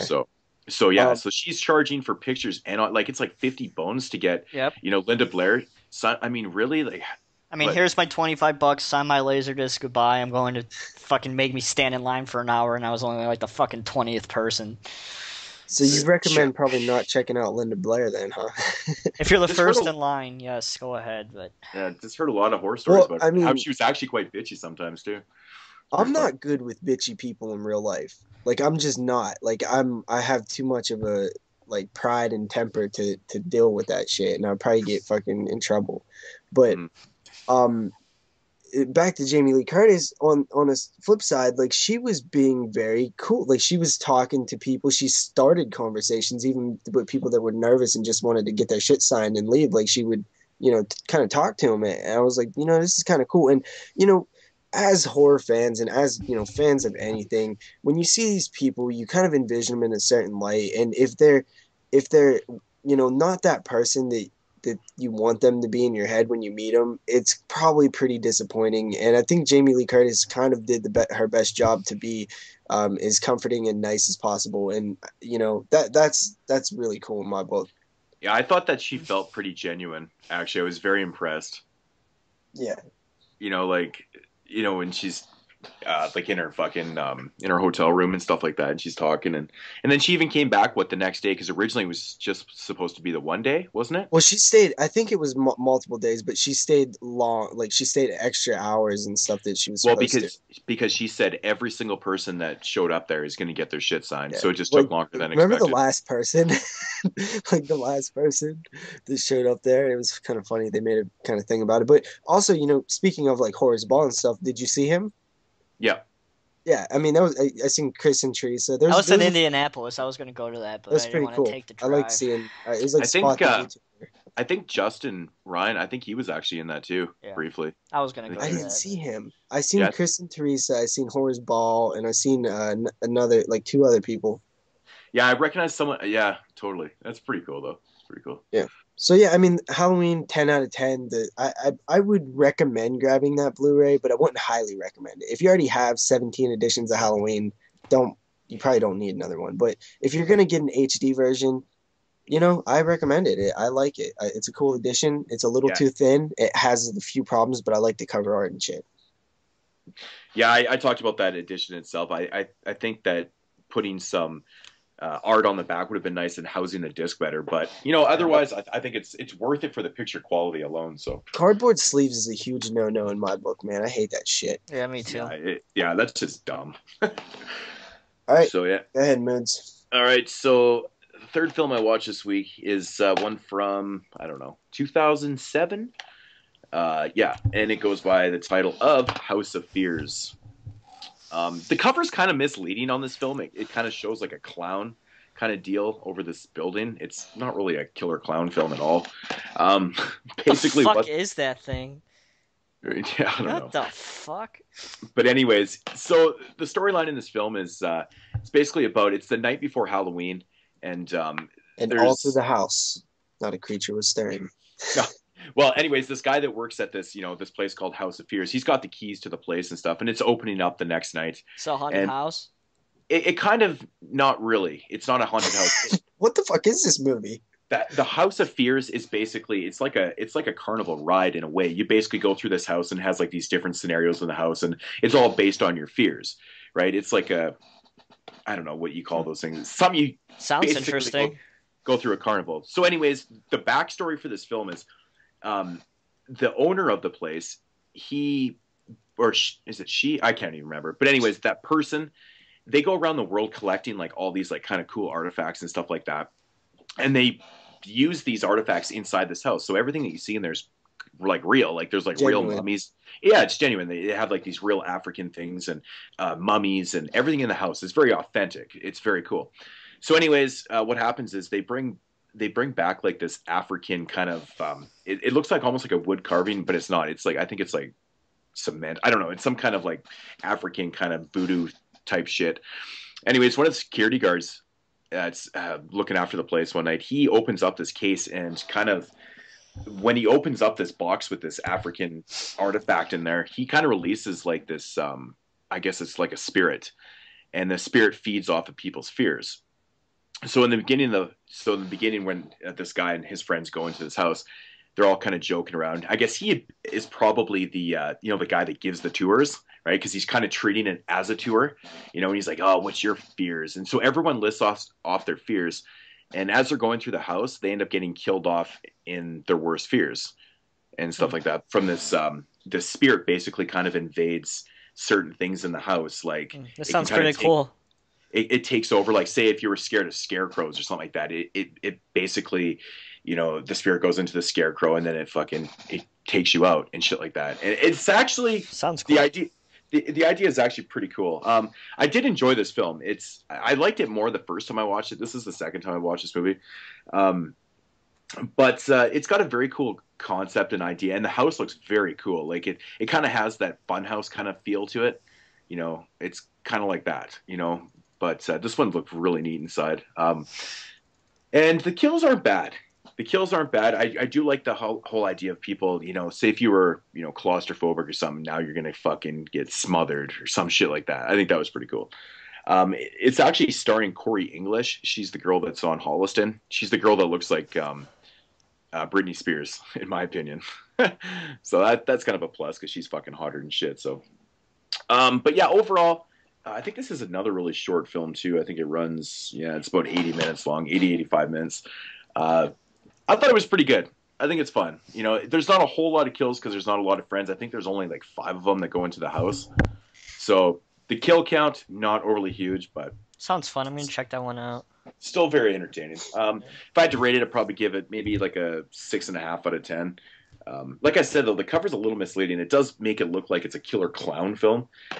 There is a clown in it because, of course, someone has a fear of clowns. Like everybody does, it seems like everyone kind of does. But I don't know, man. I recommend it. House of Fears. It's a pretty decent watch. Released by some random company, too. It's very interesting. So, yeah. Cool. All right.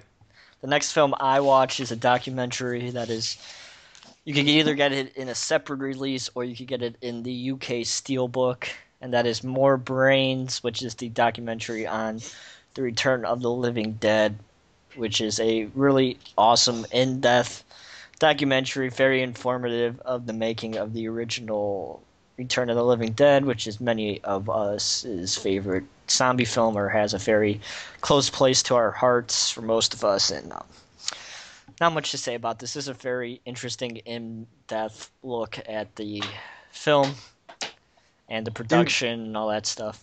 You can't even mention Return of the Living Dead without me wanting to watch it right after this shit. Like, I just was like, dude, Return of the Living Dead, I'm about to pop that shit in. Like, I love Return of the Living Dead so much. It's it's one of those rare movies that I can watch over and over again, like Elm Street 3, that it just don't get old to me. Fucking love Return Have of you the seen this Dead. documentary then, JP? Yeah, it's a great one. I actually ordered it directly from the site when they released it, and I actually got that poster that was signed by a few of the cast members, like Tina and shit. Cool. So that was kind of cool. That was like the first signed shit I ever got.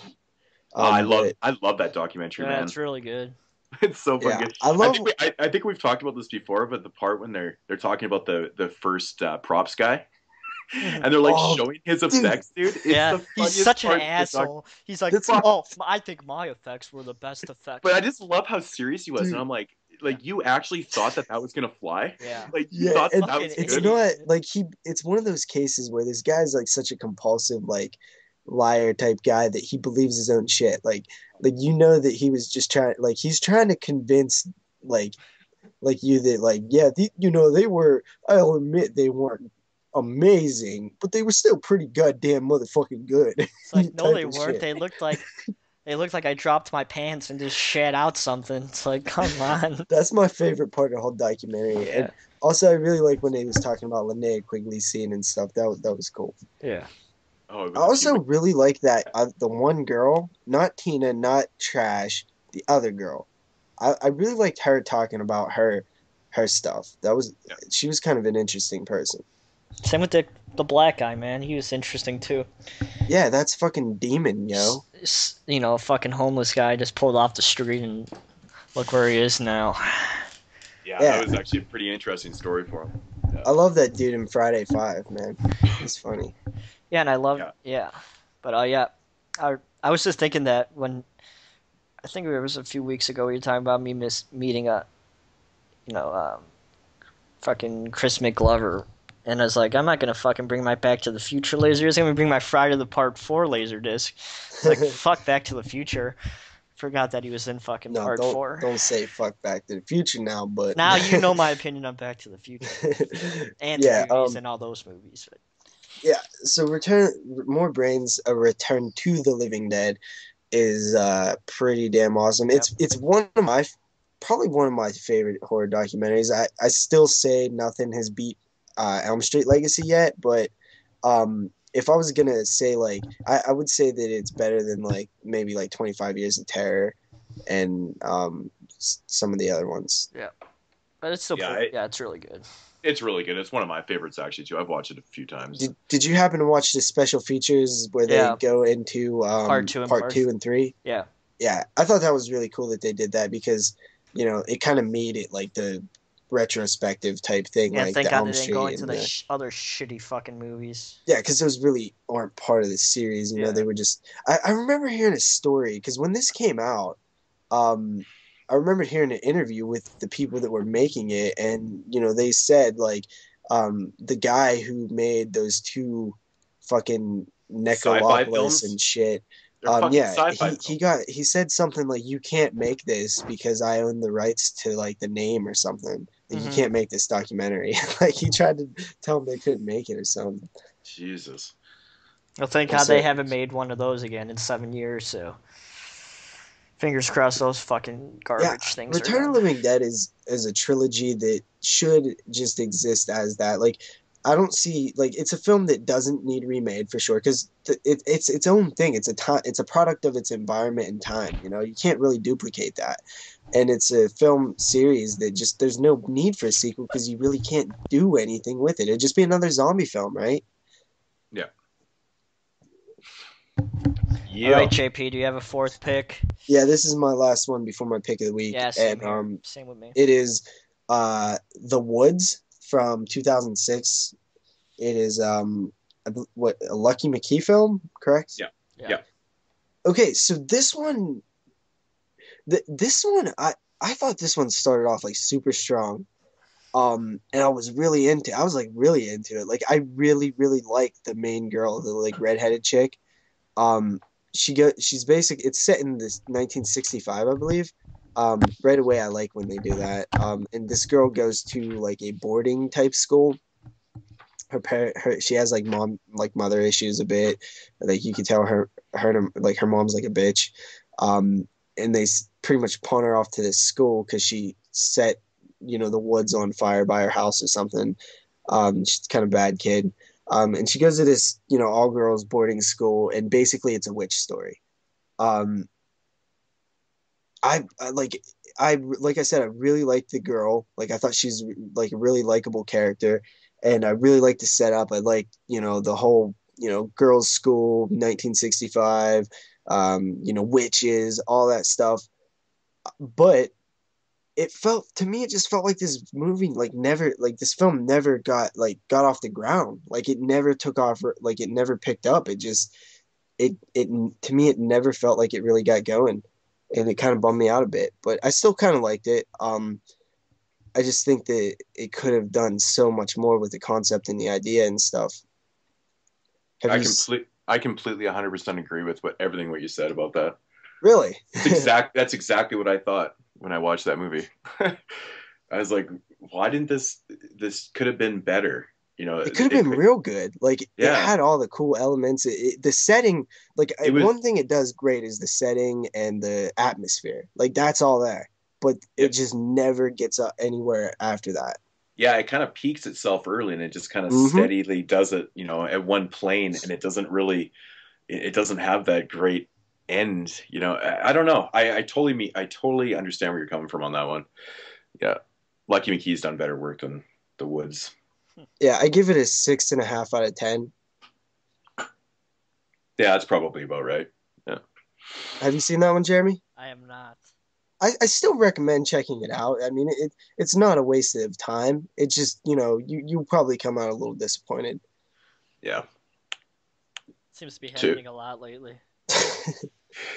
Yeah, I know. I've been watching a lot of kind of mediocre to subpar films lately. Yeah. All right, so I guess my fourth film of the week that I watched is a movie released by Sub Rosa Studios, so it's going to be low budget shit, and it is called Gut Pile. Nice. Gut Pile. I mean, how could you pass up a movie called Gut Pile? It's fucking. There better be fucking gore in this film. Yeah, a little bit. Yeah, what? This is a film from 1997, I believe it came out in. Really? That Very doesn't seem time. like a film title that would exist in 1997. Yeah, I know, it's weird, isn't it? It seems like some shot new on video, indie right? trying to get attention type stuff. Yeah, this is a shot on video film. It's basically about this guy that's out hunting one time, and he ends up accidentally shooting a human. He thinks it's a fucking deer, and he shoots him. It happens. Shoots this guy dead.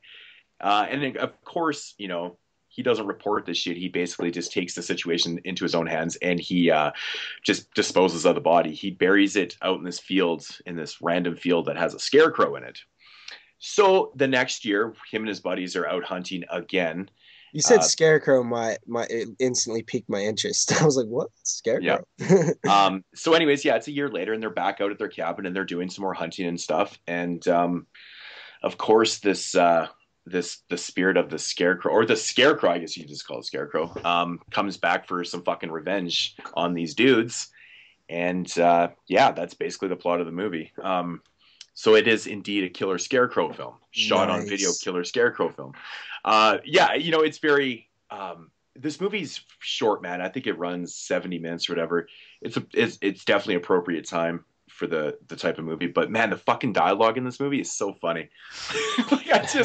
Every time, their conversations were hilarious inside their their cabin and stuff. And most of it takes place at nighttime when they're playing cards and smoking and drinking and just having stupid conversations and shit. And it's actually pretty entertaining. If you like shot on video films, I would recommend checking this out. It's a killer Scarecrow film, very, very micro budget. Cheap?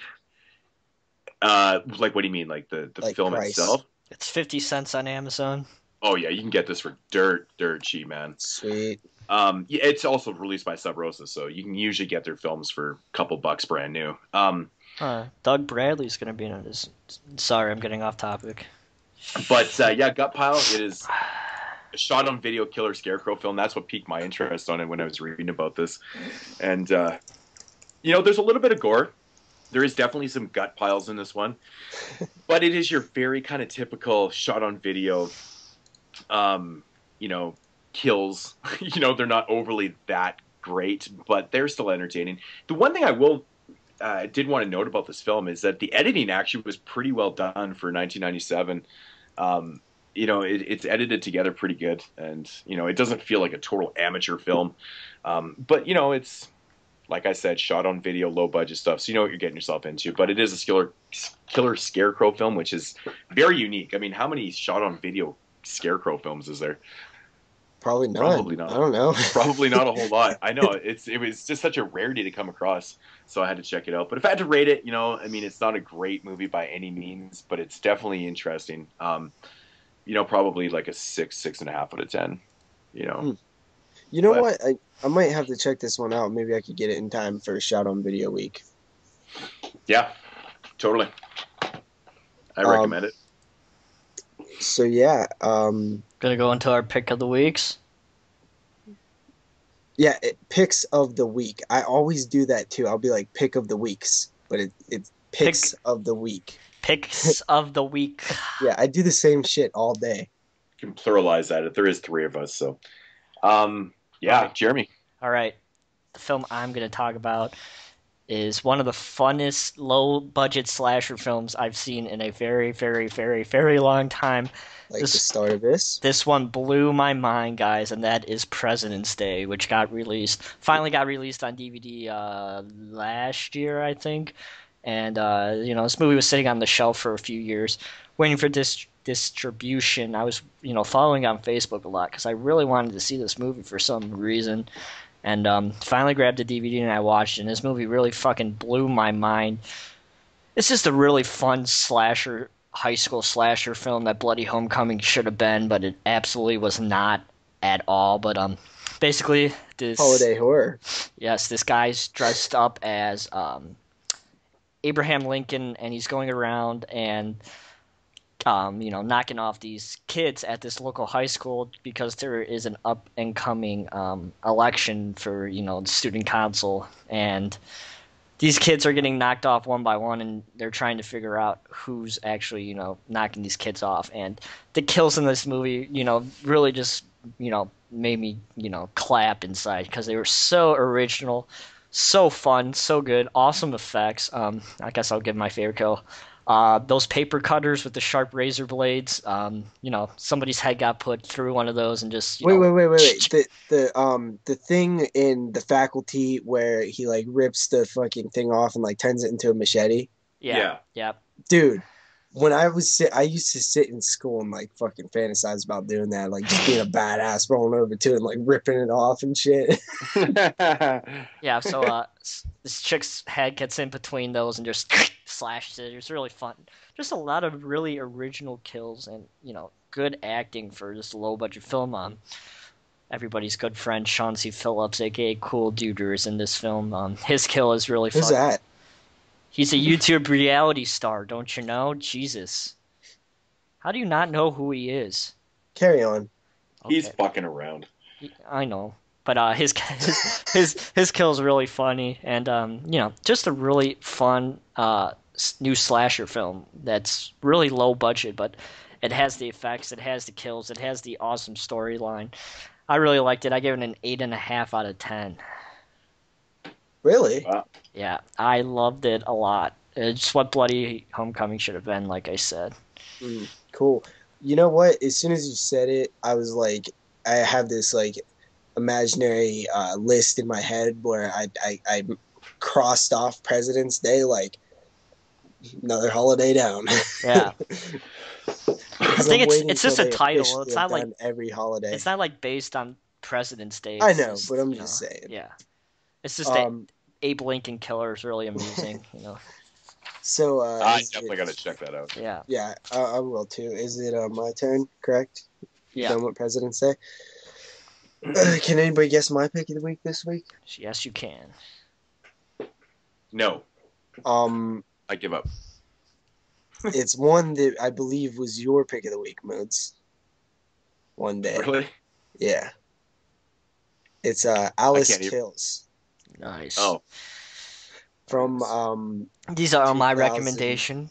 11. Yeah, dude. Okay, so going into this one, like you guys both hyped it up, obviously. Okay, so I kind of almost didn't even want to watch it right away because I was like, it's gonna be overhyped and shit like that. And I knew that I would probably like it, but since you guys were talking about it so much, I was like, I'm probably not gonna like it as much as them. I saw it as like an antiviral situation where like you guys really liked it and I just kind of liked it. Totally not the case. This came up in the randomizer, so I watched it and I was like, I honestly was kind of blown away by it. I was like, this is fucking dope, man. This is this the type of the stuff that they did in that movie, like the early scenes where they were playing that like vagina game where they would say a movie like Saving Private Vagina, like take the last word off and place it with vagina. Dude, I went to Chinese food with a couple friends. We played that fucking game like all day. Like that's how it's one of those movies that stick with you. And I was thinking about it the next day and shit. And we came up with some funny ones too. I forget most of them though. And you know the relationship between the characters, how they have this like cutesy little game that they play, and the the scene on the roof I thought was like done extremely well. Like the way it was like revealed and stuff, it was kind of like chilling. You know what I mean? And just the idea that this girl, it's not a descent into madness necessarily.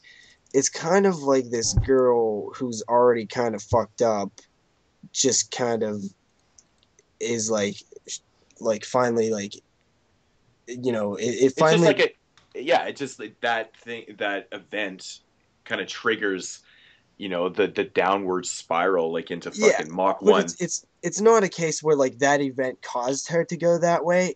I think Yeah. she was already kind of that way. It's just what triggered it. Yeah, exactly. That's exactly what I meant. Like it just kind of goes nuts from there, or she kind of goes nuts. She fucking Yeah, loses and her mind. I just kind of wasn't expecting, like I didn't know what it was like. I didn't know, like I didn't know where this was going. Like I had no idea like what kind of movie this was going to be. And I thought even when that event that we're talking about happens, I was expecting it to go a completely different way than it went. I was expecting it to be like this revenge type thing where, and it didn't go that way at all. And by the end of the movie, you just kind of like want to like give a little clap, like with the like final scenes and stuff. It's like, wow, that was something. Dude, the very last scene in the movie, isn't it so awesome? I love that like film so much. the whole scenes where like the very last scene is great, but I mean like the whole like last scenes where it's just like, all right, shit has just gotten like completely out of hand. It's just like Oh, I know. Yeah. it's just like awesome. Yeah. And I thought that the drug dealer guy was actually really, really well done too. I thought he was kind of like a really good like type of drug dealer, and they even like commented on like the clichéness of him and shit, and one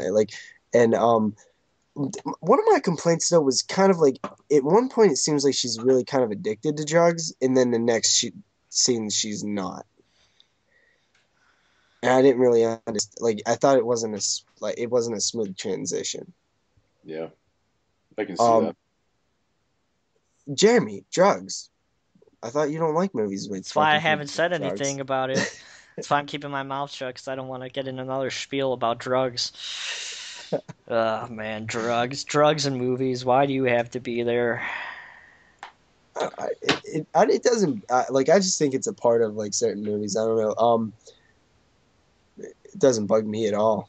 But yeah, it's just part of life. I think that's. I mean, what it is. why drugs are everywhere? Like drugs are a huge problem, especially around here. But yeah, so Alice Kills, which I prefer that title over the original title, which is Alice. I think Alice is just too bland. Alice Kills, more noticeable. Yeah, I mean, you guys talked about it before. I really enjoyed it. I give it a 9 out of 10. Yeah, it's a fucking good film, man. Yes, I fucking love that film. Q. Yep. Alrighty, so my pick of the week is Well, I guess I had to pick this one. Definitely the best film that I watched all week. And I actually reviewed this on my channel on the 88 series for week 2, and that is Slugs. Fucking killer slug Slugs film. is fucking awesome.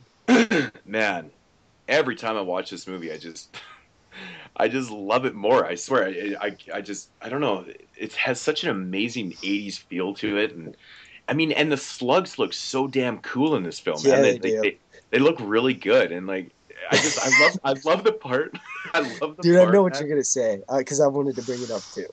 I love the part where he reaches down into the yes into the garden, and that fucking slug like snaps at him.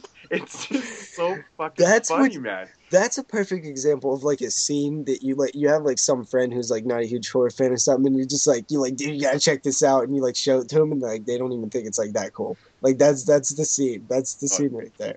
Totally. So basically, the story of the film is just the small town. It takes place in a small town, and basically people are kind of getting taken out by these killer or these mutated slugs. This dude that works for like the health department and stuff starts kind of looking into these killings, and then they soon realize like why, or there was something that had happened and mutated all these slugs, and kind of puts 2 and 2 together, and then you got to save the town from these crazy mutated slugs.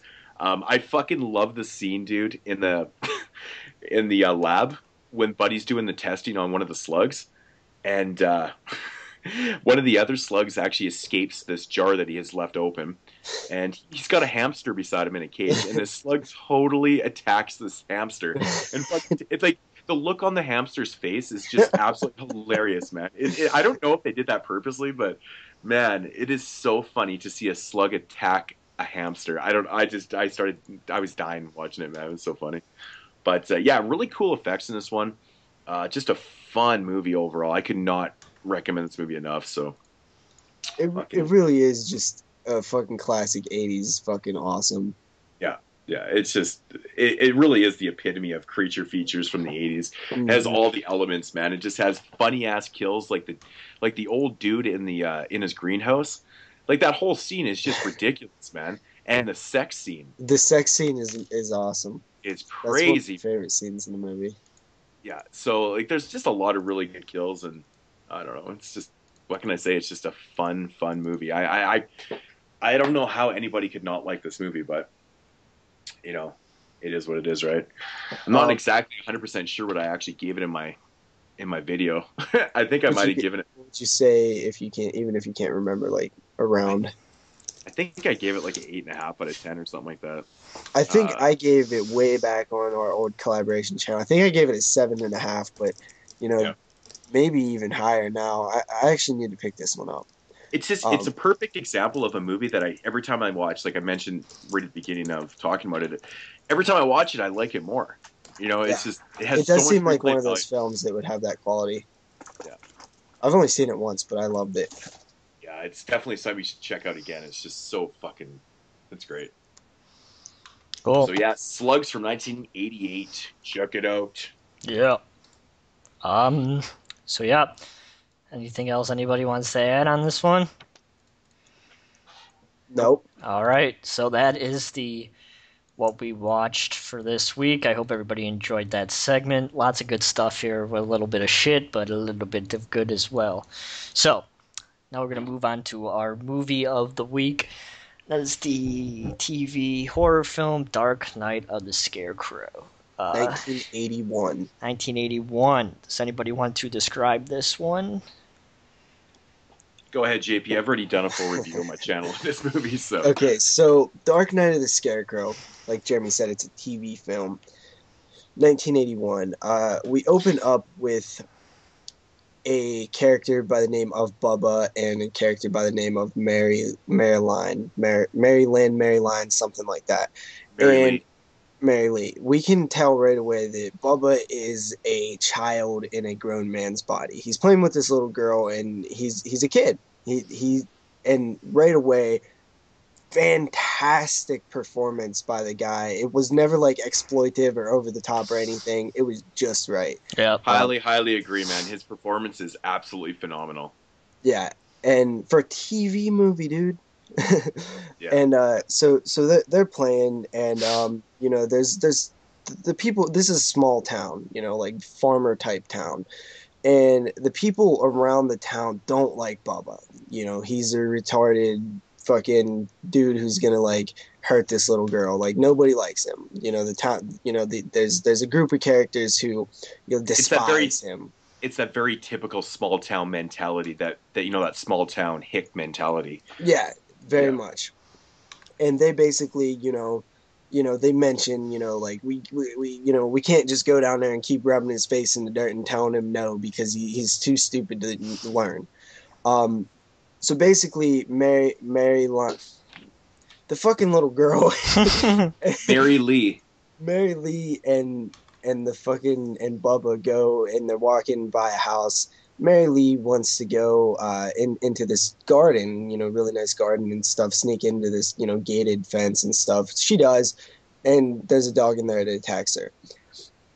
Cut to Bubba holding Mary Lee's body in his hands, showing up at her parents' house, bloody, and he's just, completely upset, says he didn't do it, and, she screams, he runs away.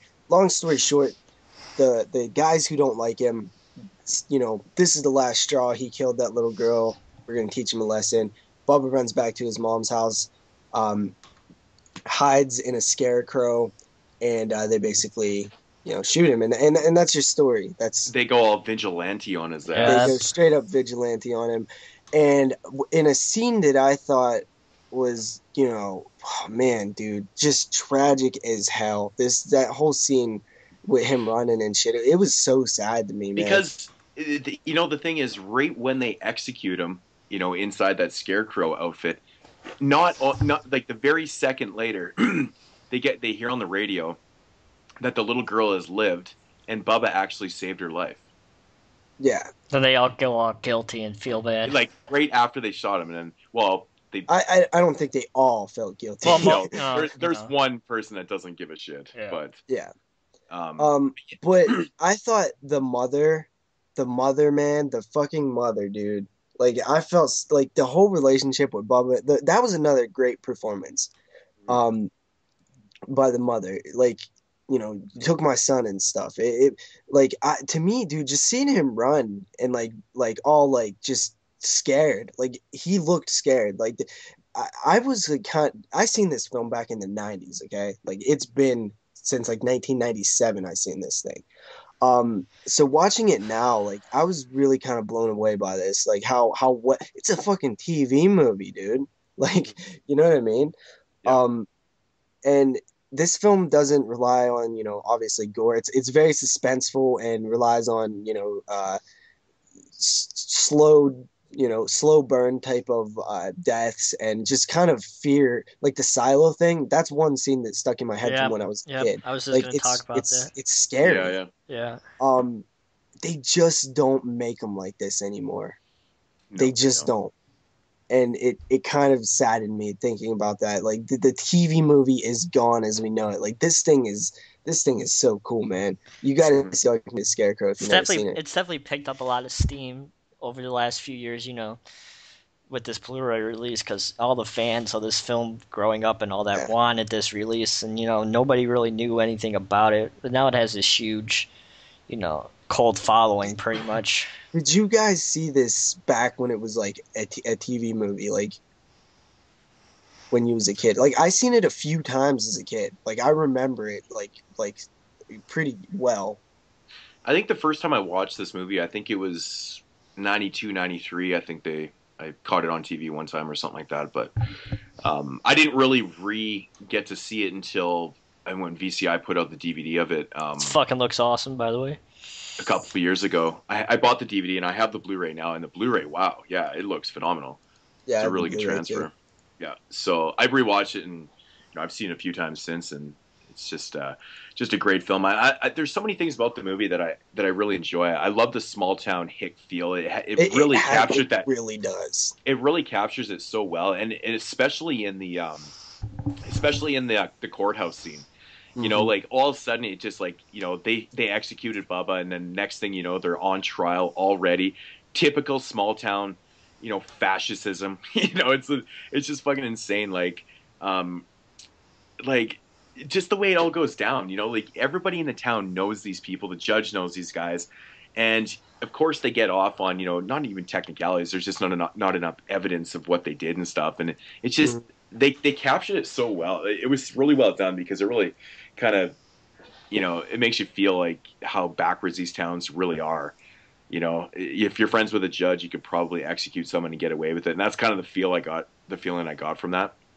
Yeah, and also I like the mystery of it, like because it kind of is, you know, a bit like ambiguous in the fact of like, is this, you know, Bubba or whatever, you know what I mean? Yeah. I mean, it's not totally like, oh, was it really him or was it, you know, but it is kind of a little mysterious in the way that it's delivered, and I kind of like that. And there's even like this, like there's even like little sub things, like subtext where like the mother says like, I seen how you look at that girl or whatever to the mailman guy, and I'm like, whoa. Like, yeah, totally. Yeah, definitely a little bit of that going on in the film. There's just the scene where the dude is where Bubba is just, you know, Bubba Ritter, where he's just running, dude, and he's like falling down and shit. He's like all crying, and they're just chasing him and they're gonna kill him. Like that shit's sad to me. Like I really felt that. Oh, dude. Well, what about this? Like when they show his eyes through the Scarecrow mask. Yeah, that's so brutal. Scene. Like his eyes, you can see the terror. Like the guy that was playing Bubba did a really great job. And the reason he hid in that scare, like they drop some knowledge that, you know, through a quick line of dialogue that he has got in trouble in this town before. They're always blaming him for things, and him and his mother had this hiding spot because it's said that he's done it before. He hides in a scarecrow out in the field, but this time they brought dogs that smell, and they led him to him. And I like this scene where they don't immediately like realize it's him. They're just kind of standing there, and they're like, wait. The guy's like, wait a minute, and he gets all close to it, and that's when you see his eyes. Like that scene's really well done. Yeah, it was shot. That was done really well for sure. Yeah, I mean, I don't really have like too much else to say about it. I mean, I really did love this one, and they just don't make them like this. It really is just a product of its time. It's so basically cool. the entire film is kind of like, I mean, what it comes down to is it's the revenge film. Mm-hmm. You know, in a way, right? So yeah, I like that though. The whole film is just, it's really just well, like you said, you know, they really don't make TV movies like this anymore. I mean, the acting is so good in this movie, man. Everyone's good. Yeah, everyone's good. Yeah, like you said, the mom was really good, and you know, and just the fucking bastard dickhead postal worker, man. He's such a fucking cocksucker, man. I wonder if he delivers. I wonder if he has the same mail time as they do in Canada. Fucking takes. Yeah, but like you really like, he is somebody that you fucking hate. Yeah. You know, he does such a good job in that role, man. You really do not like him at all. He's a fucking douchebag. Yeah. All the characters were captured really well done performances and stuff. So I will say that they may have tried to like maybe went a little too far villainizing him, like the scene in the graveyard. You know what I'm talking about, when he does some like shady shit. Yeah.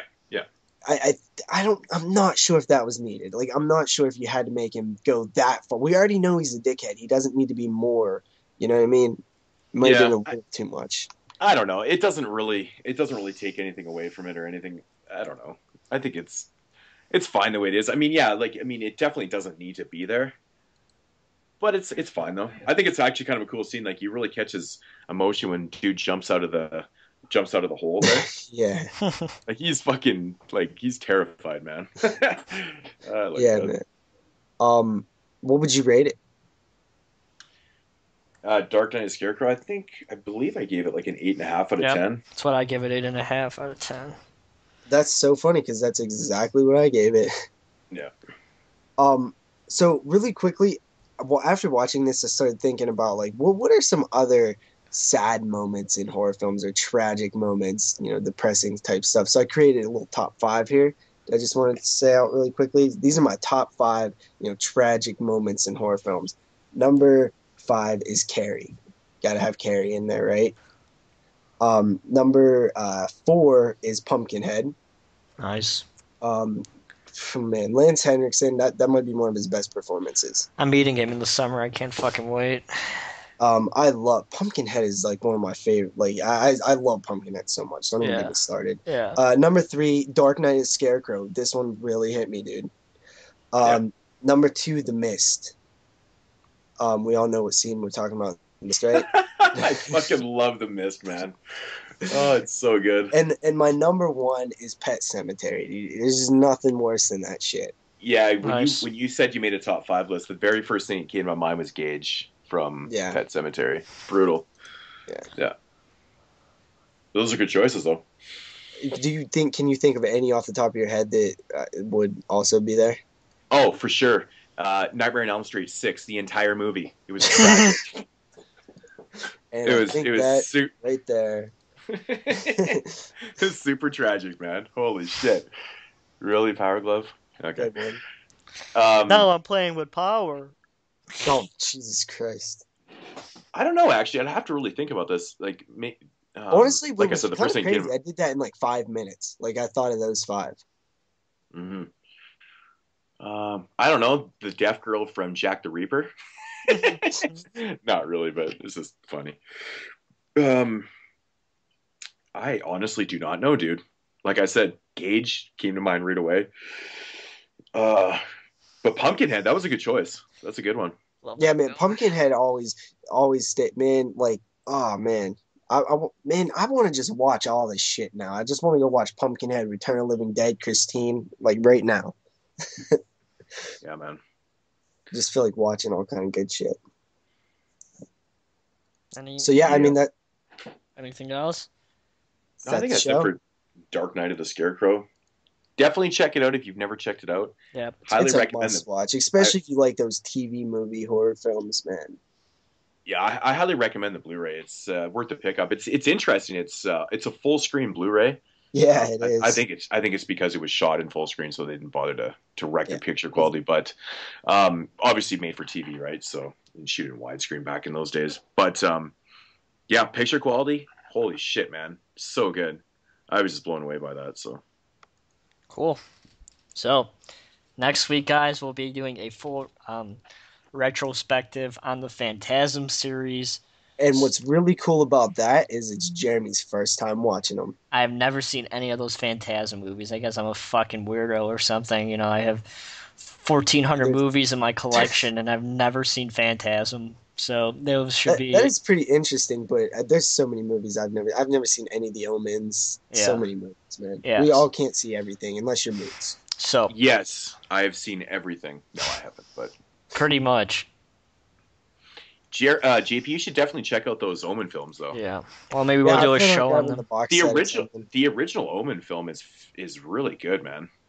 Yeah. It's a really well made film. And this is our first franchise show, so definitely show up. This one should be fun. Yeah. Shout out to devilseyes.com once again. Check us out there. Yep. Show will be posted there. And that's my final words. Go ahead, Jeremy. All right, so next week, Phantasm series. So the show will be a different format. We'll just be doing straightly. Are we going to be doing news? We'll figure it out. All right, just stay tuned. Just stay tuned for next week. Yeah. So thanks everybody again for listening to episode number 7 of the 22 Shots of Moodz and Horror podcast. We're coming along good here. The show's starting to take shape. I hope everybody has stayed with us here and enjoyed our content because we love doing it for you guys every week. We always look forward to doing this on every Saturday night, so I hope you guys are sticking with it. If you want to follow me on my channel, you can do so at youtube.com/NESRude22. If you want to follow JP over on his channel, you can do so at youtube.com/DoubleShotJ. And you guys probably all know Moodz' channel because this is where you're watching the video. But if you want to follow Moodz His channel is youtube.com/moodz616. All right, I got one final word here. So the question for next week, as a reminder, if you've already forgot, because this cast is pretty long, your top 5 horror film sequels, and that's only pertaining to part 2s. So part duxes. So everybody that's listening to this, leave your comments. Leave your comments down in the the comment section, and I will if there's just a few of them, I will also I'm gonna sweeten I'll that get deal to the list a on the little air. bit. I'm gonna sweeten that deal a little bit. Every person who answers Mood's question will be entered into a contest. Yeah, I was just thinking. You read my mind, JP. I was literally 2 just weeks from that. now. I got a DVD that I plan on giving away anyway, but I figured this is a good way to do it. The film that we're going to be doing 2 weeks from now, I'm giving that film away, a new copy of it. So just keep in mind you'll be eligible to win a DVD. I'll throw in something to the winner as well. Sure. Shit, I might as well too. All right, so you got a chance to win 3 DVDs in 2 weeks. This was going to be my little special thing for the podcast, guys. All right, fuckers. then. Douchebags. All right. No, I'm just kidding. All right, so you guys have a chance to win 3 DVDs. So we'll bring it up on next show, too, and yep, show after. Yep. All right, so I hope everybody out there has a good week, and we shall talk to you guys again next Saturday night for another episode of the Monday, but okay, JP. They understand the fucking point. It's really late right now. We're recording late tonight. Yeah, it's early. Thanks again, everybody, for watching, and we should talk to you guys again next week. Peace.